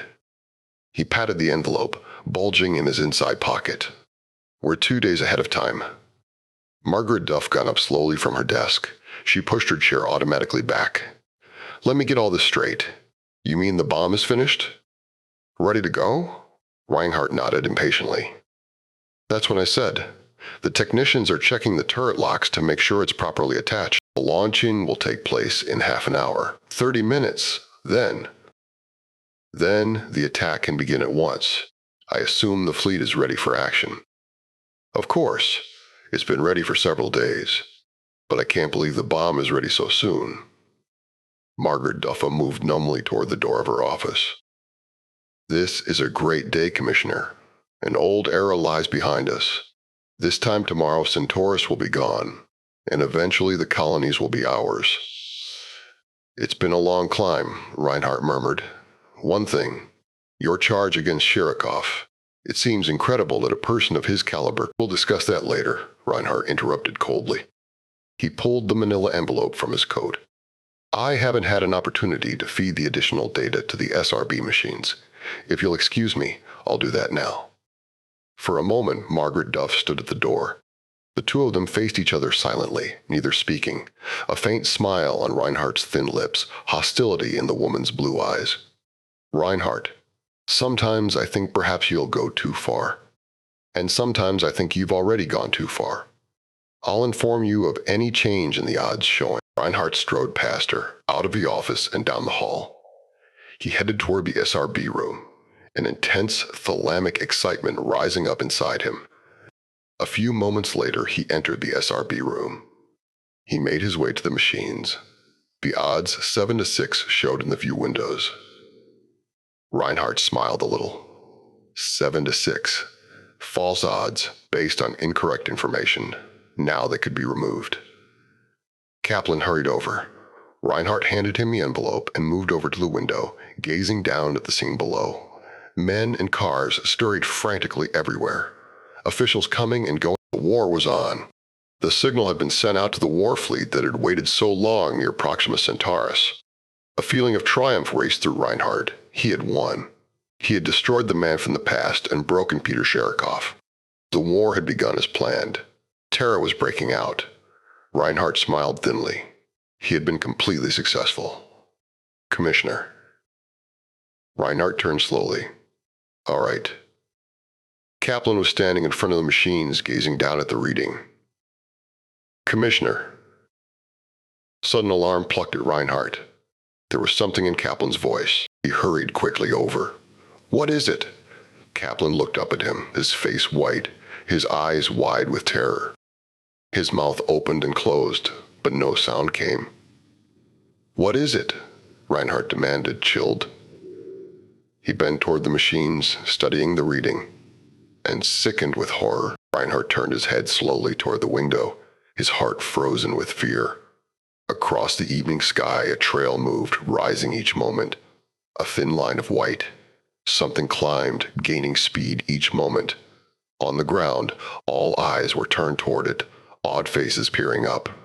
The object gained speed, faster and faster. Then it vanished. Icarus was on his way. The attack had begun. It was too late to stop now. And on the machines, the odds read 100-1 for failure. At 8 o'clock in the evening of May 15th, 2136, Icarus was launched toward the star. A day later, while all Terra waited, Icarus entered the star, traveling at thousands of times the speed of light. Nothing happened. Icarus disappeared into the star. There was no explosion. The bomb failed to go off. At the same time, the Terran warfleet engaged the Centauran outer fleet, sweeping down in a concentrated attack. 20 major ships were seized. A good part of the Centauran fleet was destroyed. Many of the captive systems began to revolt, in the hope of throwing off the Imperial bonds. 2 hours later, the massed Centauran warfleet from Armun abruptly appeared and joined battle. The great struggle illuminated half the Centauran system. Ship after ship flashed briefly and then faded to ash. For a whole day, the two fleets fought, strung out over millions of miles of space. Innumerable fighting men died on both sides. At last, the remains of the battered Terran fleet turned and limped toward Armun defeated. Little of the once impressive armada remained. A few blackened hulks, making their way uncertainly toward captivity. Icarus had not functioned. Centaurus had not exploded. The attack was a failure. The war was over. We've lost the war, Margaret Duffy said in a small voice, wondering in awe. It's over. Finished. The council members sat in their places around the conference table, gray-haired elderly men, none of them speaking or moving. All gazed up mutely at the great stellar maps that covered 2 walls of the chamber. I have already empowered negotiators to arrange a truce, Margaret Duffy murmured. Orders have been sent out to Vice Commander Jessup to give up the battle. There's no hope. Fleet Commander Carlton destroyed himself and his flagship a few minutes ago. The Centauran High Council has agreed to end the fighting. Their whole empire is rotten to the core, ready to topple of its own weight. Reinhardt was slumped over at the table, his head in his hands. I don't understand. Why? Why didn't the bomb explode? He mopped his forehead shakily. All his poise was gone. He was trembling and broken. What went wrong? Gray-faced, Dixon mumbled an answer. The variable man must have sabotaged the turret. The SRB machines knew. They analyzed the data. They knew. But it was too late. Reinhardt's eyes were bleak with despair as he raised his head a little. His body knotted in a spasm of furious agony. All because of Sherikov. Margaret Duff eyed Reinhardt coldly. Why because of Sherikov? He kept Cole alive. I wanted him killed from the start." Suddenly, Reinhardt jumped from his chair. His hand clutched convulsively at his gun. "And he's still alive. Even if we've lost, I'm going to have the pleasure of putting a blast beam through Cole's chest." "Sit down," Margaret Duff ordered. Reinhardt was halfway to the door. "He's still at the euthanasia ministry, waiting for the official." "No, he's not." Reinhardt froze. He turned slowly, as if unable to believe his senses. "What? Cole isn't at the ministry. I ordered him transferred and your instructions canceled." "Where? Where is he?" There was unusual hardness in Margaret Duffy's voice as she answered. "With Peter Sherikoff. In the Urals. I had Sherikov's full authority restored. I then had Cole transferred there, put in Sherikov's safekeeping. I want to make sure Cole recovers so we can keep our promise to him. Our promise to return him to his own time." Reinhardt's mouth opened and closed. His cheek muscles twitched spasmodically. At last he managed to speak. "You've gone insane. The traitor responsible for Earth's greatest defeat." "We have lost the war," Margaret Duffy stated quietly. "But this is not a day of defeat. It is a day of victory, the most incredible victory Terra has ever had." Reinhardt and Dixon were dumbfounded. "What?" Reinhardt gasped. "What do you—" The whole room was in an uproar. All the council members were on their feet. Reinhardt's words were drowned out. "Sherikov will explain when he gets here." Margaret Duffy's calm voice came. "He's the one who discovered it." She looked around the chamber at the incredulous council members. "Everyone stay in his seat. You are all to remain here until Sherikov arrives. It's vital you hear what he has to say. His news transforms this whole situation." Peter Sherikov accepted the briefcase of papers from his armed technician. "Thanks." He pushed his chair back and glanced thoughtfully around the council chamber. "Is everybody ready to hear what I have to say?" "We're ready," Margaret Duffy answered. The council members sat alertly around the table. At the far end, Reinhardt and Dixon watched uneasily as the big Pole removed papers from his briefcase and carefully examined them. "To begin, I recall to you the original work behind the FTL bomb. Jameson Hedge was the first human to propel an object at a speed greater than light. As you know, that object diminished in length and gained in mass as it moved toward light speed. When it reached that speed, it vanished. It ceased to exist in our terms. Having no length, it could not occupy space. It rose to a different order of existence. When Hedge tried to bring the object back, an explosion occurred. Hedge was killed, and all his equipment was destroyed. The force of the blast was beyond calculation. Hedge had placed his observation ship many millions of miles away. It was not far enough, however. Originally, he had hoped his drive might be used for space travel. But after his death, the principle was abandoned. That is, until Icarus. I saw the possibilities of a bomb, an incredibly powerful bomb to destroy Centaurus and all the Empire's forces. The reappearance of Icarus would mean the annihilation of their system. As Hedge had shown, the object would re-enter space already occupied by matter, and the cataclysm. "But Icarus never came back," Reinhardt cried. "Cole altered the wiring so the bomb kept on going. It's probably still going." "Wrong," Sherikov boomed. "The bomb did reappear, but it didn't explode." Reinhardt reacted violently. "You mean?" "The bomb came back, dropping below the fetal speed as soon as it entered the star Proxima. But it did not explode. There was no cataclysm. It reappeared and was absorbed by the sun, turned into gas at once." "Why didn't it explode?" Dixon demanded. "Because Thomas Cole solved Hedge's problem without an explosion. The variable man found what Hedge was after. The whole council was on its feet. A growing murmur filled the chamber, a rising pandemonium breaking out on all sides. "I don't believe it," Reinhardt gasped. "It isn't possible. If Cole solved Hedge's problem, that would mean—" He broke off, staggered. "Faster-than-light drive can now be used for space travel," Sherikov continued, waving the noise down. "As Hedge intended. My men have studied the photographs of the control turret. They don't know how or why yet, but we can duplicate the wiring as soon as the laboratories have been repaired. Comprehension was gradually beginning to settle over the room. Then it'll be possible to build fetal ships, Margaret Duffy murmured, dazed. And if we can do that... When I showed him the control turret, Cole understood its purpose. Not my purpose, but the original purpose Hedge had been working toward. Cole realized Icarus was actually an incomplete spaceship, not a bomb at all. He saw what Hedge had seen, an FTL space drive. He set out to make Icarus work. We can go beyond Centaurus, Dixon muttered, his lips twisted. Then the war was trivial. We can leave the Empire completely behind. We can go beyond the galaxy. The whole universe is open to us, Sherikov agreed.